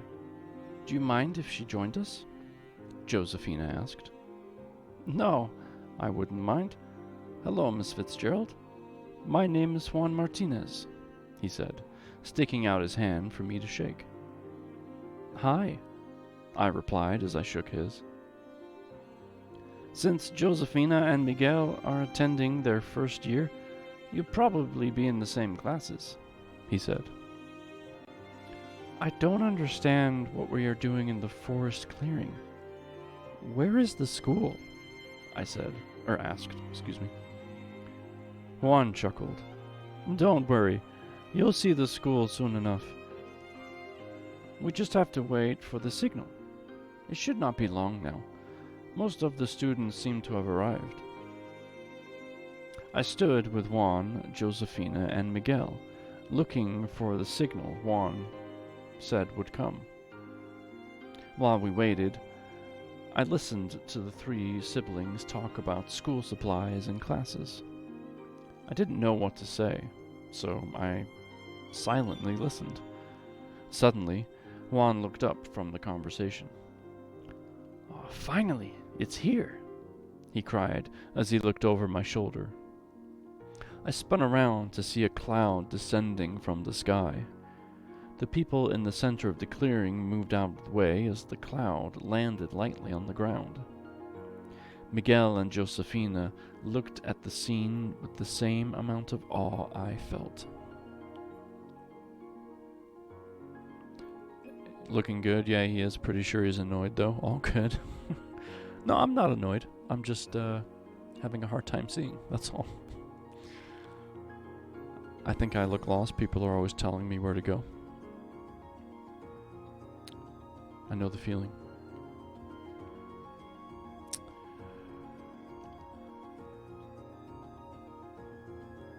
What's that cloud for? Josefina asked. We board it, Juan said. The cloud will take us up to the school, which is in the sky. We just have to get in line. Juan pointed with his right hand up to the clouds that hung above us. Yeah, I gotta take them off now. I can't see. Freaking sunglasses. Alright. All good though. I'm a pain in the you-know-what. I'll continue to support it. You are a lovely pain. Thank you. Why couldn't the winged horses have flown us up there? I asked. Wouldn't it have been easier? The school is surrounded by protection charms. The winged horses can't penetrate the charms, Juan explained. Slowly, we moved into the line waiting to board. Yeah. Each time the cloud filled with students, it would rise into the sky and come back down empty. I saw Betty Ann farther ahead in the line, talking with other girls who appeared to be in the same social group. The girls' blouses appeared to have lace sewn into the cuffs of the sleeves, while the light caught and reflected off the jewelry around their wrists. Betty Ann's hair bounced across her back as she boarded the cloud, and the next moment, she was out of sight. I was a little bit nervous about climbing onto the cloud. What if I fell off? I didn't want to hurt or embarrass myself on the first day. As the line continued to grow smaller, I felt my stomach clench. When it was time for me to board, I bit my lower lip and took a step up. The cloud was light and fluffy. I bounced as I moved to make room for Martinez's. Under my feet, I felt a small sign of movement as the last of the students climbed on board. When I looked down, I was surprised to see that my shoes had sunk into the fluffy whiteness. This is really exciting, Josefina said as the cloud began to rise into the sky. I'm very nervous. Wrong person. Hello. I'm very nervous. What will we do on our first day? I asked Juan. First, Dr. Tweedle will usher all the first years into the dining hall where you receive your class schedule. The first day is supposed to be a day where you familiarize yourself with the school. Older students will be there to help new students navigate the building and grounds. The first day is usually a free day to meet your teachers and discover where all the classrooms are located, Juan explained. The classes are shortened today, so you may only be assigned some light reading for tonight. I sighed in relief. At least older students would help me get around, and I wasn't expected to perform magic on the first day. Slowly, the cloud rose into a big cluster of clouds. When we were level with the others, the sight before me almost took my breath away. Sitting on the top of the clouds was a magnificent building, with bricks as white as the clouds and a blue gabled roof. It looked like a fantasy castle that only existed in my dreams. Even though we were in the clouds, I noticed that green gardens surrounded the school. The group of students stepped off the cloud, and I followed them forward in awe. My feet bounced as I went over the clouds, and my body felt light as air. I didn't know if the altitude had done something, or if it was just my excitement. We reached the path where the clouds ended and the grass and gravel began. I couldn't tell I was in the sky whatsoever. Across the grounds to my right was the largest willow tree I had ever seen. Around its base, I could make out what appeared to be desks and chairs. Looking to my left, I could see a barn-like structure in the distance, and a fenced-in meadow that also had desks and chairs. I wondered if those areas were used as classrooms. The closer we got to the buildings, the cooler I felt, as its great shadow draped over me. The words Jelf Academy of Magic were written across the white doors in a blue cursive script. A murmur of anxiousness swept through the crowd. The white double doors swung open on their own, and we stepped into the entrance hall. Dr. Tweedle was standing at the top of the marble staircase, patiently waiting for us. I have 3 epics. There's not a lot that'll smoosh me. That's why we have Guruki on our team. All first-year students, please move through the door on your right and enter the dining hall where you receive a class schedule. Everyone else, feel free to go upstairs to the 4th floor to be assigned a dormitory. Then unpack your belongings, Dr. Tweedle said. We murmured goodbye to Juan, and then I went through the door with Josefina and Miguel. We entered the largest dining hall I had ever seen. Dozens of round and rectangular tables made of dark oak wood were scattered the length of the room. Around the length of the room, Each round table seemed to have 8 to 10 chairs, while the rectangular ones looked as if they could seat double that. Along the left wall were several long buffet tables. 4 large chandeliers were hung from the ceiling with huge dangling crystals.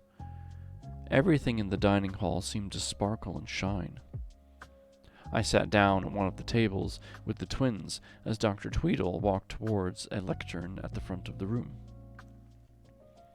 Welcome, all first-year students, to the Jelf Academy of Magic. In a moment, your schedules will be passed out by a member of the staff. Before we get to that, let me explain some very important school rules. First, performing magic in between classes is prohibited. Anyone who intentionally uses magic to harm another student will be expelled. Secondly, boys are not allowed in the girls' dormitories, and vice versa. Any student found breaking this rule will receive detention, and in extreme cases, expulsion. The rest of the rules can be found on the dormitory bulletin boards. Now, for those of you that don't know, the Jelf Academy of Magic was founded in 1701 by Edward Jelf. It was one of the first pixie schools in America, and only male students were allowed to attend. This changed about 29 years later when Edward's granddaughter, Emmeline, begged to be able to continue her magical education outside of the home. So, in 1730, Edward Jelf opened the doors of this academy to all students, so every pixie could gain an education. I feel like I'm missing something. Well, too bad. I'm an athlete, Guruki, all good, no professional by any means. But the pun.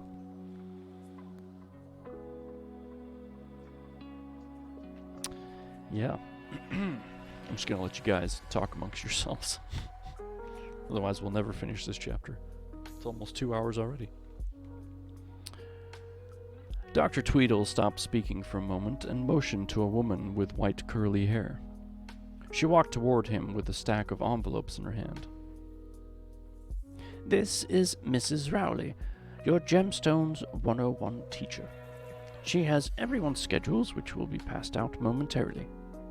Once you obtain your schedule, you will go to every class to familiarize yourself with the building. Older students will be in the hallways in between classes and are under strict orders to point you in the right direction. This way, no one can have an excuse for being late to class tomorrow. I highly encourage you to report to any student who hinders your way to class," Dr. Tweedle stated. "Once in the class, the teacher will give you a brief speech on the subject and what he or she has planned for the year. Now, without further ado, I will let Mrs. Rowley pass out the schedules." Of course, bicep curls. Why not? Dr. Tweedle said as he stepped back from the lectern, allowing Mrs. Rowley to take his place. "You are such a butt, you know." Luckily, they're right here on the floor next to me. Scusi.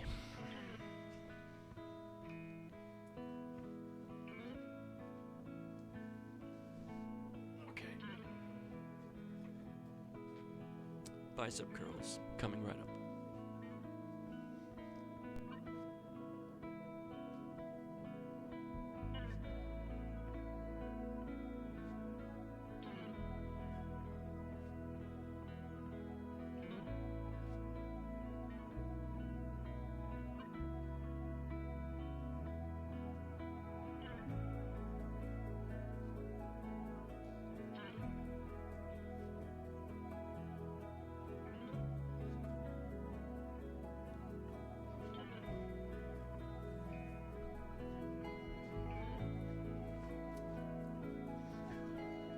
Thank you, Hicks, for keeping me in shape. I will find a way to make you... A few moments later. A few moments later, indeed. Alright, where were we? Mrs. Rowley, I believe.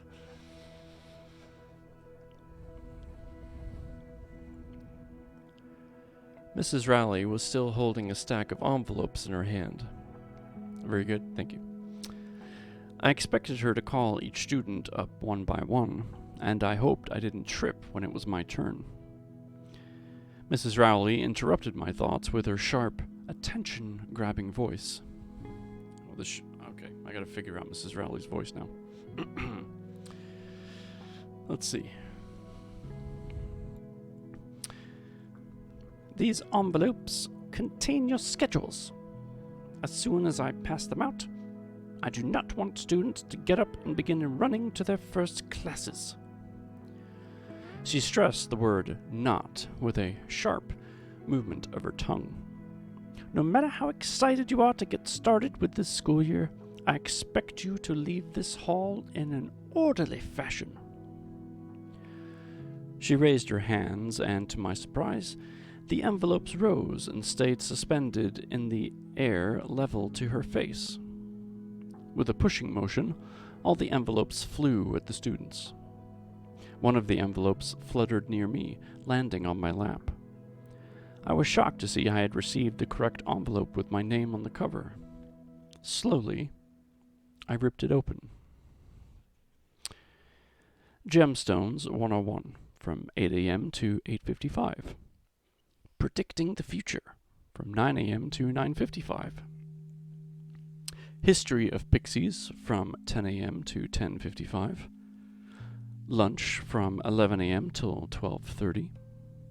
Charms, from 12:35 to 1:30. Earth Catastrophes. Catastrophes. 1:35 to 2:30. And then Zodiac Signs, from 2:35 to 3:30. "What does your schedule look like?" Josephina asked. She was already comparing her schedule with Miguel's. "Miguel and I have every class together." I offered them my schedule, hoping they would be in at least one of my classes. They were the only people who had been kind to me. I held my breath as I waited for the verdict. "Jane, you're lucky," Miguel said. "You have Gemstones 101 first." Why? When do you have it? I asked, my heart failing a little. You're lucky because two of the best people are in there with you, Josephina said.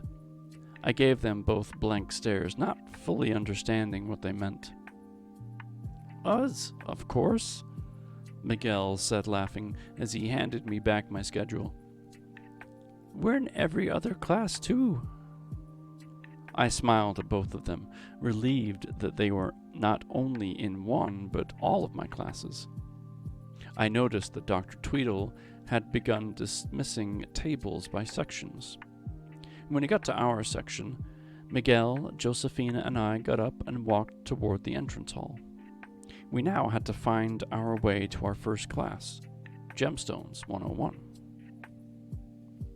Look, there's Mrs. Rowley. We could ask her, Josephina suggested. We fought our way through the crowd of students toward Mrs. Rowley. Excuse me, Mrs. Rowley, Josephina called. Mrs. Rowley stopped at the foot of the staircase and pivoted to face us. Yes, she asked.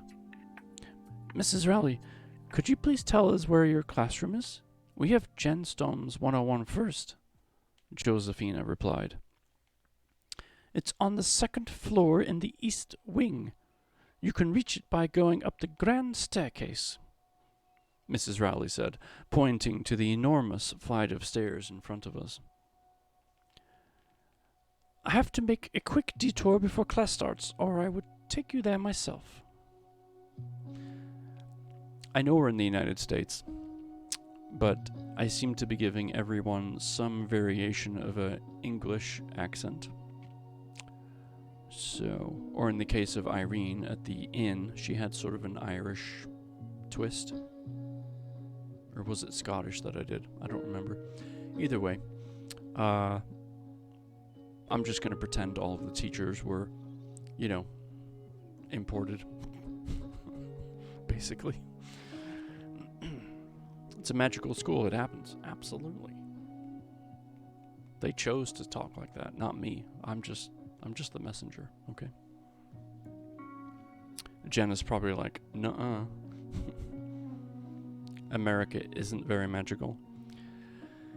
Yeah. Sad day. Mrs. Rowley hastily walked in the opposite direction as we made our way to the staircase. Thankfully, her classroom wasn't hard to find because on the door, in 12 different colors, were the words Gemstones 101 written in humongous letters. Upon entering the classroom, we noticed that Mrs. Rowley's desk was encrusted with all 12 gemstones. The accents are fine? Okay, good. It's 1910. They're all formal? Yeah. And that's kind of what I figured, It's like, I was trying to think, like, should I pretend like some of these are from the South? But I've never actually lived in the South before. I've just heard people from the South. So, gee golly whiz. Anyway, carrying on. Each one had the name of a month with a description in print too small to read at a glance. The three of us chose seats in the middle of the class and waited for the arrival of Mrs. Rowley and the other students. It didn't take long for the other first years to come into the room, and a short while later, Mrs. Rowley entered, taking a seat at her desk. I heard the sound of tinkling bells from somewhere overhead, and the class quieted. Excuse me. That, students, was the bell to signal the start of class, Mrs. Rowley explained. It's East Coast. Yeah. Like, yeah, I can't do East Coast very well. I can do like, from Brooklyn, shut the door. Get in the car. But that's about it. I would butcher accents in this book if I tried to do that. When that bell rings, I expect you to be in your seat and ready to start. Now you need an old guy with the "we earned it" accent. By the look on my face, that should tell you I'm not sure what that means. Feel free to elaborate. As she spoke, I examined the room. I noticed 2 candles on her desk, which I assumed to be the goblin fire because they reminded me of the candle at the inn. The walls were covered in brightly colored pictures that depicted a different gemstone. The blackboard behind her desk also didn't strike me as ordinary because it seemed to shimmer. Mrs. Rowley's classroom felt bright and airy, and I began to relax. Hashtag feels old. Well, sorry, buddy. I'm from Pittsburgh, so think Carnegie. Yeah, I visited a lot of that area. I just couldn't nail the accent properly. So, since I was born and raised in the UK, I'm just gonna have to go with what I know. But if you ever decide to make this into an audiobook, I'm not your guy. So, anyway, I'll drop a link in Discord. Please do. Welcome to Gemstones 101. This course is an introductory course, which means you'll only be taking it this year. Over the course of the year, I'll be teaching you everything there is to know about the 12 astrological gemstones. You will learn their powers, how to make charms with them, and what their protective abilities are, Mrs. Rowley explained while she stood behind her desk. Now, since we only have a few minutes, we'll just write the names of the stones on the board. I'll go into more detail tomorrow. Mrs. Rowley moved closer to the blackboard. I noticed that there wasn't chalk, and I wondered what she was going to write with. In the blink of an eye, the word garnet appeared in sparkling maroon letters. Everyone gasped. This is the simple magic that you will learn how to do this year. The only thing you need to do is use your mind. Now, I'll call on someone, and we'll see if they can master writing on the board using their minds, Mrs. Rowley said. Instantly, my palms became sweaty. I didn't want her to call on me. I would probably fail, and then Dr. Tweedle would tell me that I had to leave the Jelf Academy. Miss Martinez, why don't you think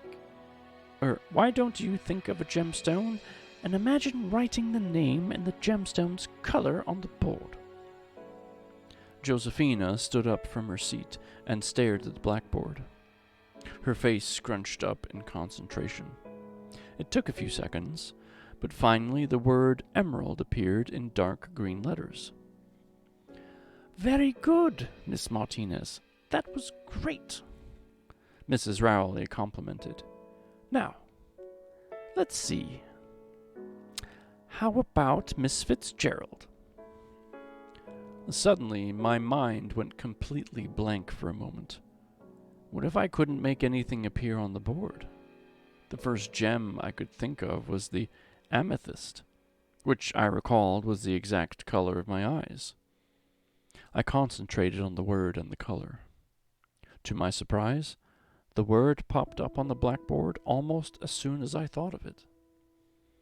Well done, Miss Fitzgerald.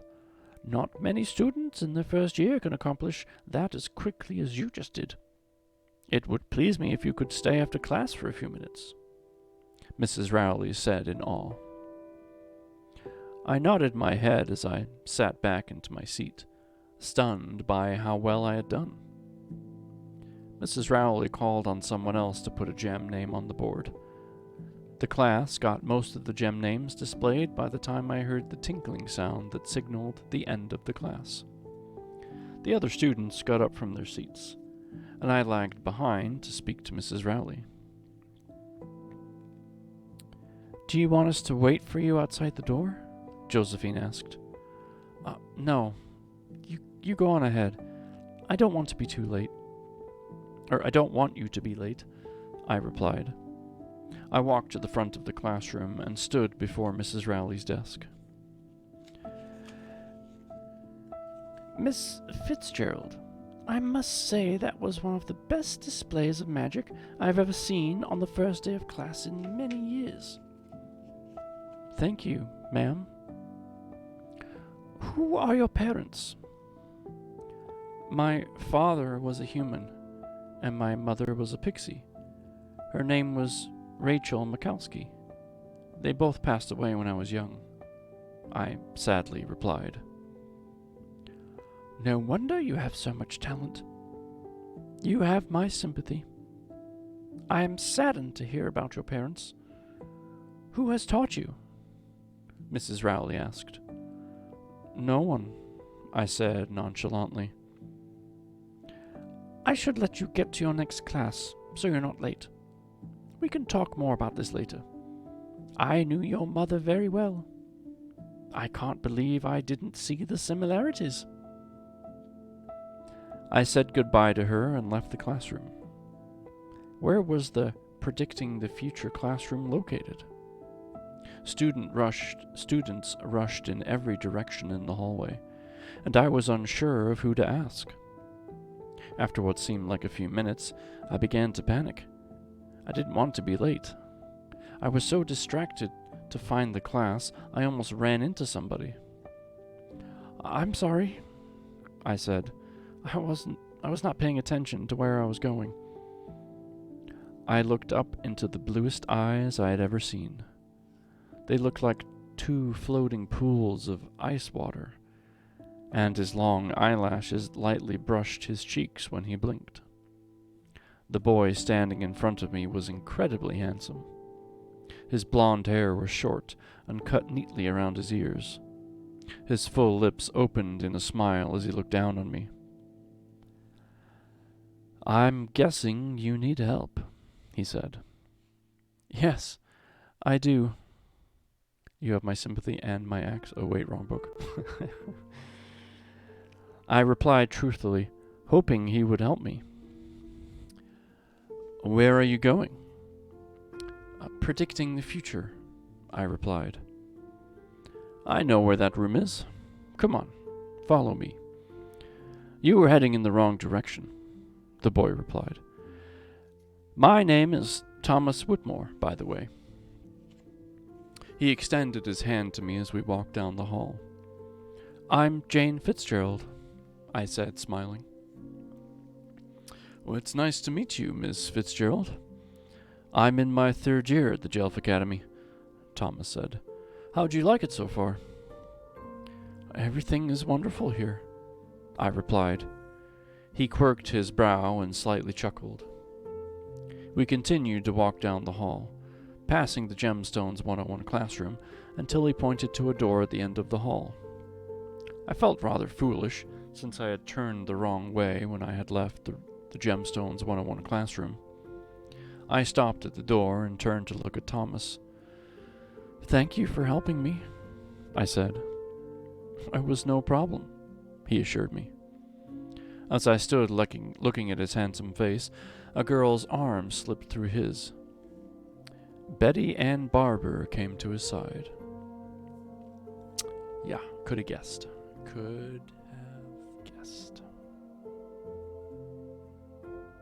Wait, is the battle ready already? Did I miss it completely? Yes, it is. I'm just going to start it while I'm reading.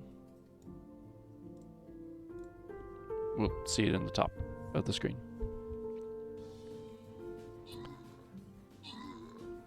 "There you are, Tom. I've been looking everywhere for you," Betty Ann said. Then her eyes fell on me. "Oh, hello, Jane. I see you've met Thomas. We've been courting for a while. Our fathers work in the same department." She sounded like she was bragging. I was just showing Miss Fitzgerald to her class, Thomas replied. Seriously, Tom, I don't know why you insist on helping Riff Raff. This is the one who is part human. She sneered at me. Well, I need to get to class, and so do you. I'll see you later, Betty Ann said as she leaned forward and kissed him on the cheek. Her eyes continued to watch me. Then she walked into the predicting the future classroom. Goodbye, Jane. I'll see you around, Thomas said as he winked at me and walked off. Thomas seemed so nice, I thought as I watched him go down the hall. It was a shame that he was taken by someone who didn't seem deserving. I walked into the classroom only to be confronted by Betty Ann. I don't know what you think you're doing, she said. I gave her a blank stare. What was she talking about? Everybody knows that Thomas and I are together, and we'll probably get married. Don't expect just to waltz into this world and do what you please. Do not talk to him again, or else. Or else, she faltered. Or else you might finish your sentence, I said smartly as I walked past her towards Josephina and Miguel. My legs were shaking as I stood beside the twins. I had never talked that way to someone in my life. Oddly enough, it felt good. I'm hoping it was because my book is entertaining. Yeah, I think it's entertaining. I like it. I followed the twins down a set of stairs, glancing around at the room. The room was circular like a theater, but instead of chairs, there were pillows lined up on each level. Down the stairs in the front of the classroom was a shiny blackboard with a table in front of it. On the table sat a crystal ball. Why did Betty Ann come up to you before class? Josephina asked as we slowly sunk down into a few pillows next to each other. Oh, I was talking to Thomas, I replied. Her intended beau? Josephina looked shocked. Yes. Betty Ann is insanely jealous. She doesn't like it when any girl talks to him. All of the barbers think that they are entitled to everything. Her father is a very powerful man. I wouldn't mess with her, Josephina warned. She can't... Hey, Atkinson. Yeah, what's up? You have someone lurking. Oh, that's okay. Lurk away. Okay, great. Enjoy your lurk. Enjoy your lurk, Hicks. Yes, everyone in the world knows this info. Betty Ann is insanely jealous. I'm delayed in my video, so that probably doesn't make sense. Oh, you're probably on mobile. That's okay. I understood what you were talking about. She can't have complete control over him, but alright, I won't talk to him, I mumbled. Josephina is right. Their Barber family is one of the most powerful families. Generation after generation of barbers have been involved in big business of government. I'm sure they feel superior because of it, Miguel explained.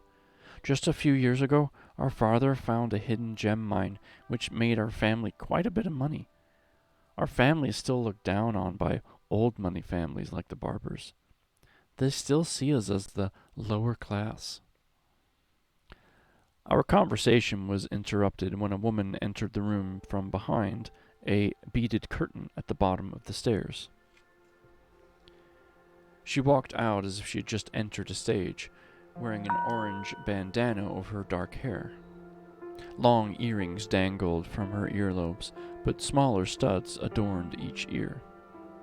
Around her waist was an orange shawl, which was bedecked in gold charms. She reminded me of a gypsy, and sure enough, she moved to the front of the room and sat behind the crystal ball. "Welcome, class.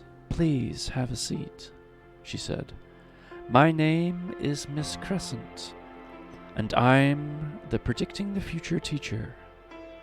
This year, we'll begin with the tarot cards for minor fortunes, and then progress into bigger insights of the future when your minds are ready." Sorry, was driving. Don't text and drive, Jenna. That's bad.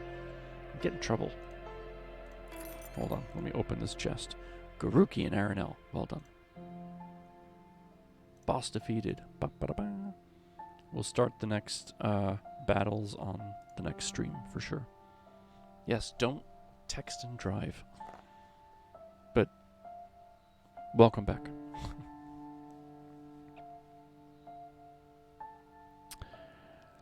Looking over my shoulder, I noticed Betty Ann talking to a group of friends. She wasn't even paying attention to what Miss Crescent was saying. "Can anyone tell me what types of methods we use to tell the future?" Miss Crescent asked. A girl at the back of the classroom raised her hand. She had frizzy blonde hair and wore square glasses. Her uniform looked shabby, and I noticed nobody was sitting by her. "Yes, my dear. What is your name?" Miss Crescent asked. "My name is Taylor Miller. Some of the methods used to predict the future are tarot cards, palm reading, meditation, connection to the spirit world, and, of course, the crystal ball." "Very good. It looks like someone has read the textbook," Miss Crescent replied. "Oh, the token quiet, soon to be bestie."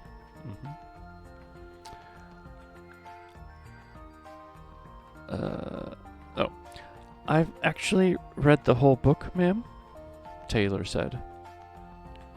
A loud snort came from the group of Betty Ann's friends, and distinctly, Betty Ann said, "Of course she read the whole book. What has she better to do?" The group broke out into fits of laughter. "That is enough. I wish I had more dedicated students," Miss Crescent said. "The bell should be ringing soon due to these shortened periods. Tomorrow, we will begin discussing the art of the tarot." It only took a moment for a slow murmur of whispers. Turn the page. We can do this. I need a magic spell to help me turn pages. Murmur of whispers to move through the classroom. Apparently, we were allowed to talk because Miss Crescent didn't raise any objections.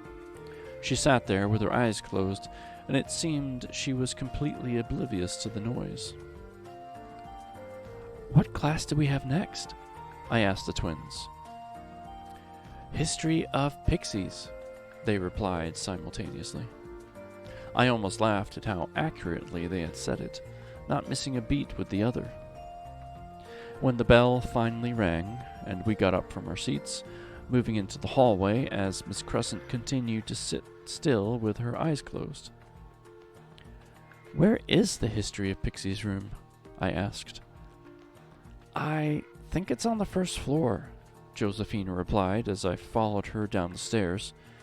She boldly walked up to another student in the hall to confirm where the room was. It occurred to me that Josephina was very outgoing, while Miguel was more reserved. Quickly, she came back to us. "Yes, it's on the first floor in the west wing." That's a mean thing to say, Betty Ann, to the lady who saved your life later in this year. Oops, shouldn't have said that. That's a very possible prediction of the future that you just did there, since we were just in Predicting the Future class. Just like our previous two classes, we made it on time and sat next to each other. An older gentleman sat behind the desk, his perfectly round spectacles sitting on the bridge of his nose. The classroom walls were crowded with maps and what I assumed were historical figures. The man waited patiently at his desk while everyone filed in. A few moments later. Yes, indeed. I saw Betty Ann slip in before the bell, and she sat in the back of the classroom. I sighed at the thought of seeing her in another class. When it was apparent that everyone was present, the teacher stood up from his desk. Behind him, letters began to appear on the blackboard that spelled out Mr. Colleyworth. Good morning, class. As you can see, my name is Mr. Colleyworth. I will be your history teacher for the next 5 years. If you decide to pursue a career in history studies, you can attend some of my summer classes after your 3rd year. Looking around the class, I recognize some of you from either having had your parents or older siblings in class. His light gray eyes scanned the room and stopped on me. Ah, Jane Fitzgerald. I was wondering if I would see you. I blushed, though I probably should have expected it. Your mother was a very talented and wonderful pixie. I heard someone in the back of the room let out a deep sigh, and I knew instantly that it had been Betty Ann. Yes, I remember your mother, but though she was uncannily good at everything else, she only managed satisfactory in my class. At this, I heard a snicker from Betty Ann. Let's hope you do better, Mr. Colleyworth finished. I ducked my head in embarrassment. Josephina gave me a questioning look. I remembered that Josephina Miguel did not seem to recognize my last name like so many others had. She remained silent, but I had a feeling she would ask me about it later. Mr. Colleyworth had moved on from examining the students and was now explaining our course schedule. This year, we will discuss American pixies and their achievements from the 1700s until now. This will include different ideas and wars. In the years to come, we will discuss other countries, but the curriculum focuses on America. By the looks of it, we only have a few minutes left, so feel free to talk amongst yourselves. Tomorrow, we will start our lesson about pixies in the 1700s. Mr. Colleyworth moved back behind his desk. I didn't realize how many people were pixies, I said, leaning across the aisle to talk to Josephina in hopes that she wouldn't bring up my mom, at least not here. Yes, pixies live all over the world. Our grandparents are pixies, and they were born in Mexico, Josephina explained. My plan to change the subject worked because Josephina started talking about her Mexican heritage. When the bell rang, we were instructed to go back to the dining hall for our lunch period. Once every student appeared to be in the dining hall, Dr. Tweedle returned to the lectern. Before everyone eats lunch today, I would like to assign the first-year dormitories. You are allowed to choose a roommate, but for those of you who do not know anyone or would rather not choose, we can assign you one. Josephina touched my arm, and I looked her way. Do you want to be my roommate? She asked. I was just about to ask you, I said, smiling. Now, those of you who already have a roommate in mind, please get in line, and Mrs. Rowley will assign you a room. We ask that you keep rooms clean at all times. Every weekend, we perform a check to make sure you keep to the rules. After we assign you a room, we encourage you to put your belongings in the room and then come back here for lunch. Your trunks and bangs, really? Your trunks and bags can be found in the entrance hall, Dr. Tweedle concluded. Josephina and I rose from the table and walked toward Mrs. Rowley. A line had formed already, so we waited patiently. I took the moment to observe my surroundings, still in awe at the world around me. It was still sinking in that there were others like me, and they lived in secret. A huge underground society. A chill also ran through me as I thought about my mother walking these same halls and sitting at these same tables. Axion! What's up, sir? Good to see you. How are you? When we reached Mrs. Rowley, we gave her our names and received a dorm number. Then she briefly instructed us on how to get there. When you leave the dining hall, climb the grand staircase to the 4th floor and head toward the east wing. Your dormitory should be down that hallway. I wonder what the rooms will be like, I stated as we ascended the stairs to the 4th floor. I don't know, but Juan told me that they were really nice. He said they made him feel like he was at home, Josephina replied. At the top of the stairs on the 4th floor, Josephina and I started looking for room 114. It wasn't long before we found it, but when we did, we were surprised to find that the door did not have a doorknob. I'm good. Good morning. How are you? How's your health? I'm doing all right. I've got pain medication, so I'm handling things pretty well. I appreciate the ask. Thank you. I can't hear everything with all the buffering. Oh boy. Aranel's internet is not behaving. Take care. I will. Thank you, Axion. I hope you're doing good too. Don't slave away at work today if you have to go to work. How do we get in? I asked, puzzled as I stared at the door. I couldn't see an obvious form of entry. You're already there? Alright, well, just, do what you need to do, but don't kill yourself, alright? Josephina stepped forward to examine the door more closely. She felt all over the wood, and she pushed against the doorframe, but nothing happened. I stood watching her a while and pondered how to get in. Maybe this was some kind of test. I closed my eyes and imagined the door opening.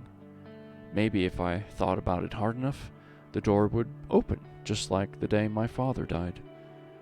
Normally, I found things like this easy, but when I opened my eyes, the door had not budged. I was disappointed. Whatever held the door shut must be strong magic. Josephina's eyes moved to what looked like a small panel on the right side of the door. Josephina stuck her hand in the middle of the panel, and after a few seconds, she pulled away with a yelp. "Ouch! It pinched me!" she exclaimed. Suddenly, a voice spoke in a smooth monotone. It seemed like it was coming from the door. Josephina Martinez, brown eyes, black hair, of Mexican descent, a first-year student to the Jelf Academy, and granted access to this room for the school year. Ready for next occupant.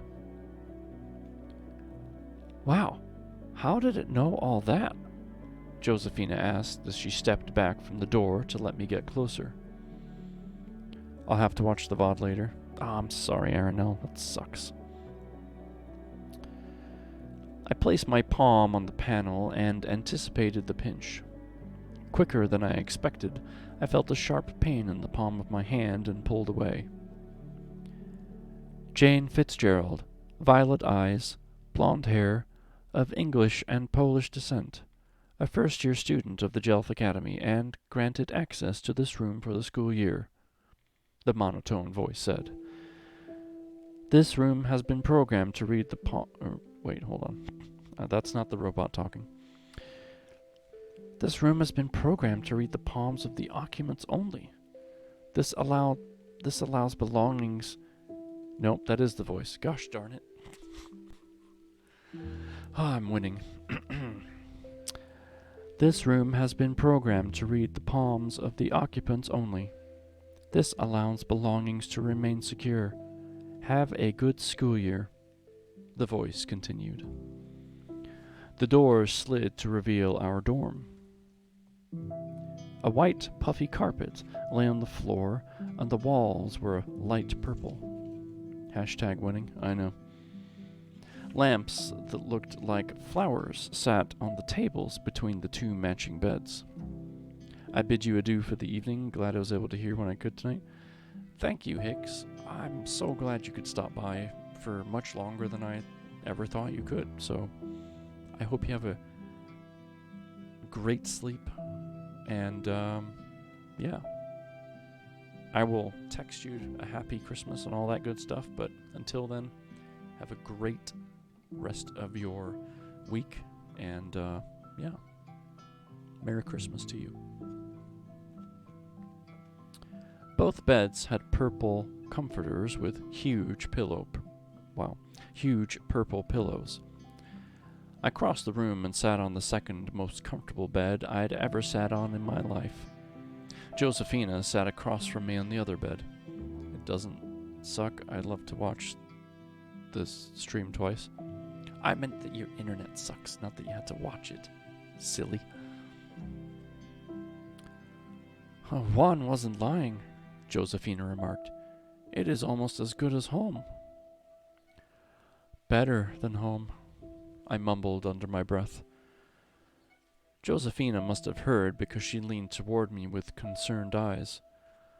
What is your home like? Could I trust Josephina enough to tell her about my life? I debated on whether or not I should lie. I didn't trust anyone, but something inside me wanted to tell Josephina. I wanted to have an actual relationship with someone. Maybe if I shared my personal difficulties, I would feel better. Atkinson has flubbed while reading 9 times. Ugh. And then some. And I think, by the way, this counter, the flub counter, I don't know if it's per stream or if it just keeps going and going and going. So on the next stream, when I flub again, we'll have to see if it starts at 1. I live with my stepmother, Marie, and her 2 children, Emily and Preston. Both my parents died when I was very young. When my mother passed away, my father remarried. Marie never liked me because I looked like my mother, and I wasn't what she considered normal. When my father passed, Marie sent me to live in the attic. Every day I have to do chores. I have chores to complete, and I've never left the manor's property until now. Unless there is a reset in its code, it'll just continue. Yeah, I'm not sure. I added it a couple days ago. I haven't really tested it much. Josephina looked horror-struck. You live in the attic? The attic is my bedroom. Marie makes me stay in the attic because she wants me to stay hidden from the outside world. She doesn't want me to exist, except for when I do things that displease her. I replied. How did she ever allow you to come here? Did your magic scare her? Josephina asked in awe. No, Marie was never frightened by my magic, just as long as I kept it hidden. I can continue to live in the house. Marie doesn't even know this school is for magic. She thinks this school will teach me etiquette. Dr. Tweedle kept that aspect hidden from her, I replied. Who is your mother? Why did Mr. Collingworth speak so highly of her in class today? Josephina asked. My mother's name was Rachel Mikowski. Rachel Mikowski? The Rachel Mikowski? She worked with Waldrick the Great. You know about Waldrick the Great, don't you? He is the whole reason that we are more effectively hidden from the wasp. Your mother was one of the best pixies in the century. Wow. Rachel Mikowski's daughter, Josephina exclaimed. I blushed at her enthusiasm. I'm sorry. I've never really heard of my mother's accomplishments until Dr. Tweedle spoke of them yesterday. I never knew my mother. She died when I was 1, I told her. Oh, Jane. I'm so sorry, Josephina said as she got up from her bed, crossed the room, and gave me a quick hug. Once again, I was surprised by the show of affection by a stranger. Never in my 16 years did Marie ever comfort me when I was hurting. Not only was the magical world something to get used to, but also the kind-heartedness of some people. Don't be sad, Josephina said as she jumped up. Today is a great day because it's our first at Jelf Academy, and Rachel Mikowski's daughter is my roommate. I laughed at her bubbly personality. I couldn't help it. Don't make any assumptions. I don't think I'll be as good as my mother, nor do I have her talent. The Pixie government didn't even want to let me in, but Dr. Tweedle convinced them somehow.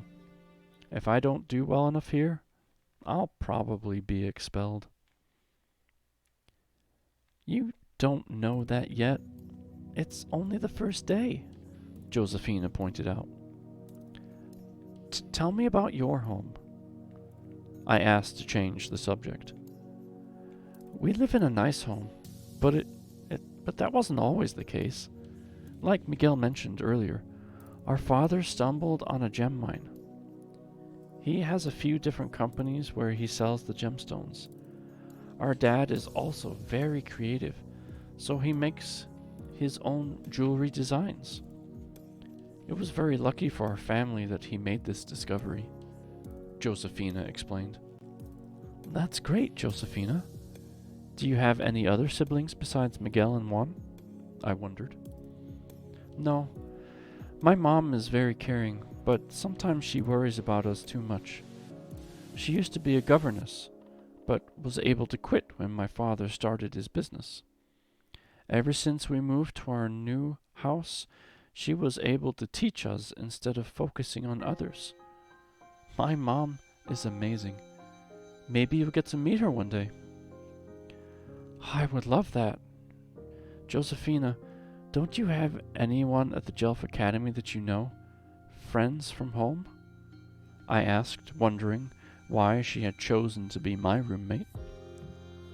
The friends that I have at home are neighbors, but they are all a year younger than me and won't be starting at the Jelf Academy until next year. Their names are Marley Thornton, Candy Vaughn, and Bellany Sandhu.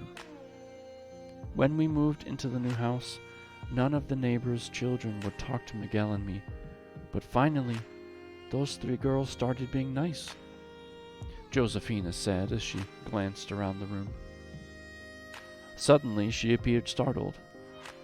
I didn't realize how long we'd been up here. We'd better get to lunch. We had been so consumed with getting to know each other that we didn't realize we were late. And ladies and gentlemen, that concludes Chapter 5. And I have to say, Chapter 4 and 5 were quite long, so that's unfortunately all the time we have for tonight. But that's okay. That just means we have more book to appreciate later. We're at page 78, and again, I want to post the link down here below. Now, if you'll bear with me a moment, I'm going to pull up our spin wheel so that we can figure out who the winner is for the giveaway. You don't have to be present, so that's okay. Let's see. Hold on.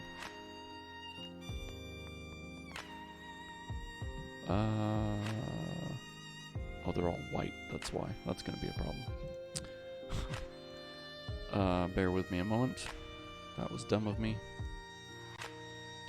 All of the names in the spin wheel are the same color, so none of them show up. You can't read them. Although that could be a fun little mystery. So I am just quickly going through, picking out some new colors. Feel free to talk amongst yourselves if you want to.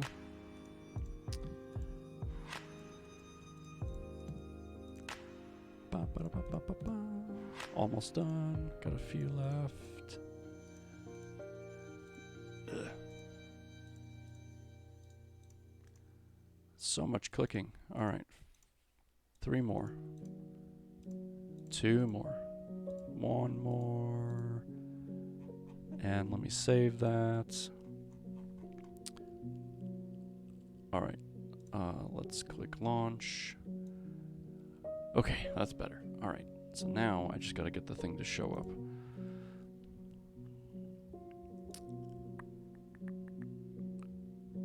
You thought I would have done this earlier, but I didn't. Okay, let me, let's see. Nope, don't want that. Ah, there we go. That's what I want. It's a little small, but that's okay. I will, see if I can make it a little bigger.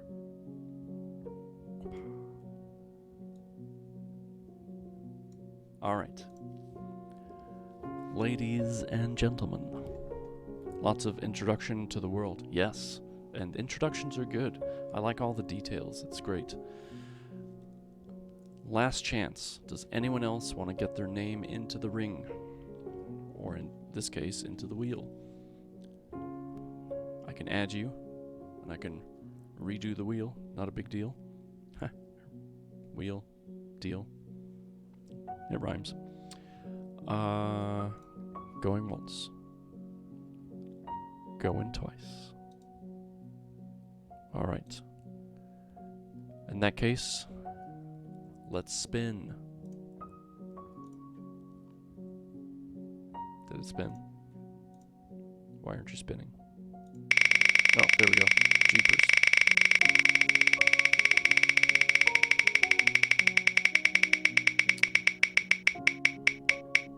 And the winner is...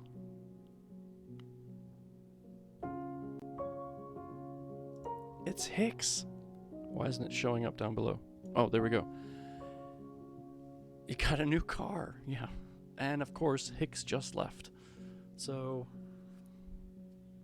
I will message her. Sweet. There you go. I feel like there should be more hoopla, like confetti or something. Poppers, fireworks, something like that. All right, but there we go. Good job, Hicks. I will message you later. You have Christmas gifts, belated Christmas gifts, that you'll be able to give to other people. So thank you, everyone, for being part of that. I will do other giveaways later. Like I said, my birthday is coming up in January, and I will tell you the date. It's January 31st, which... what day does that land on? I don't even know. Let's see. It lands on a Monday. How about that? Yeah, there's the fireworks. Thank you. And the stars and stuff. So yeah, I'll figure out a birthday stream, later. We'll do something fun. Maybe I'll play a game. Whatever. But yes, thank you so much for coming. I appreciate all of you. I know we went a little bit longer than usual tonight, but that's okay. I love it. And I'm just so glad you're all here. And thank you, Jenna, for being in the chat with us. I appreciate your presence immensely. The VOD, once it's done, will be on YouTube. It'll also be down below in my video section for a little while for anyone that needs to, come back to it later. Here's the YouTube link. And of course, there is the Discord link. I will be writing up a recap here in a little while of the 2 chapters we just read. So you'll be able to see that in the Discord. And big news, and I'll announce this in Discord and do an @ everyone so everyone sees it, but since you're here, for those of you, normally I do the subs only read on Saturday nights, but I'm getting the impression that Saturday isn't the best fit, and it's important to me that I choose a night that works best for you guys. that are subbed, that have, chosen to subscribe to me, because it means a ton to me. I can't even tell you. So I am changing the subs only read to Tuesday. So we'll do our normal Sunday afternoon read, and then on Tuesday we'll do the subs only.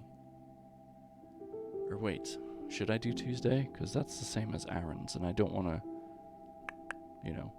intertwine with that.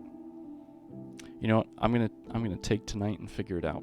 It'll either be Monday or Tuesday, because I can't do Wednesday, and obviously we're talking here on Thursday, and I want to leave Friday open for who knows what. So it's either going to be Monday or Tuesday for the subs only read. So I'll figure that out. But for now, we need to go raid somebody. Yes, we do. And there are tons of people online right now. Holy buckets. Let's see. We've got Average Aim, who's doing Stream Raiders. That's his thing. He's good at it. He's a good captain. We've got M is Me, who is doing crafting and an online jigsaw puzzle. Let's see. We've got David Air on the Air, who is doing music. We've got Here There Be Monsters. There's just a lot of people, and I want to send you to someone new. Gentle Fox is online too, doing his ASMR thing, and I'm sure he's reading as well. You know what? Let's go over to. Let me ask you guys this: do you want music, or do you want reading and like relaxing ASMR stuff?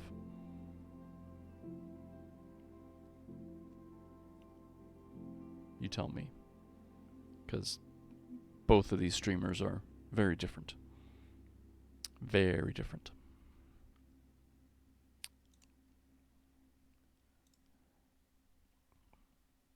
Anyone have a preference? David did raid earlier. It'd be fair to go back. It would. But also Gentle is USG. I know, right? It's like, how do you choose? We've raided Gentle Fox before. We have not raided David Air on the Air, so let's just do that.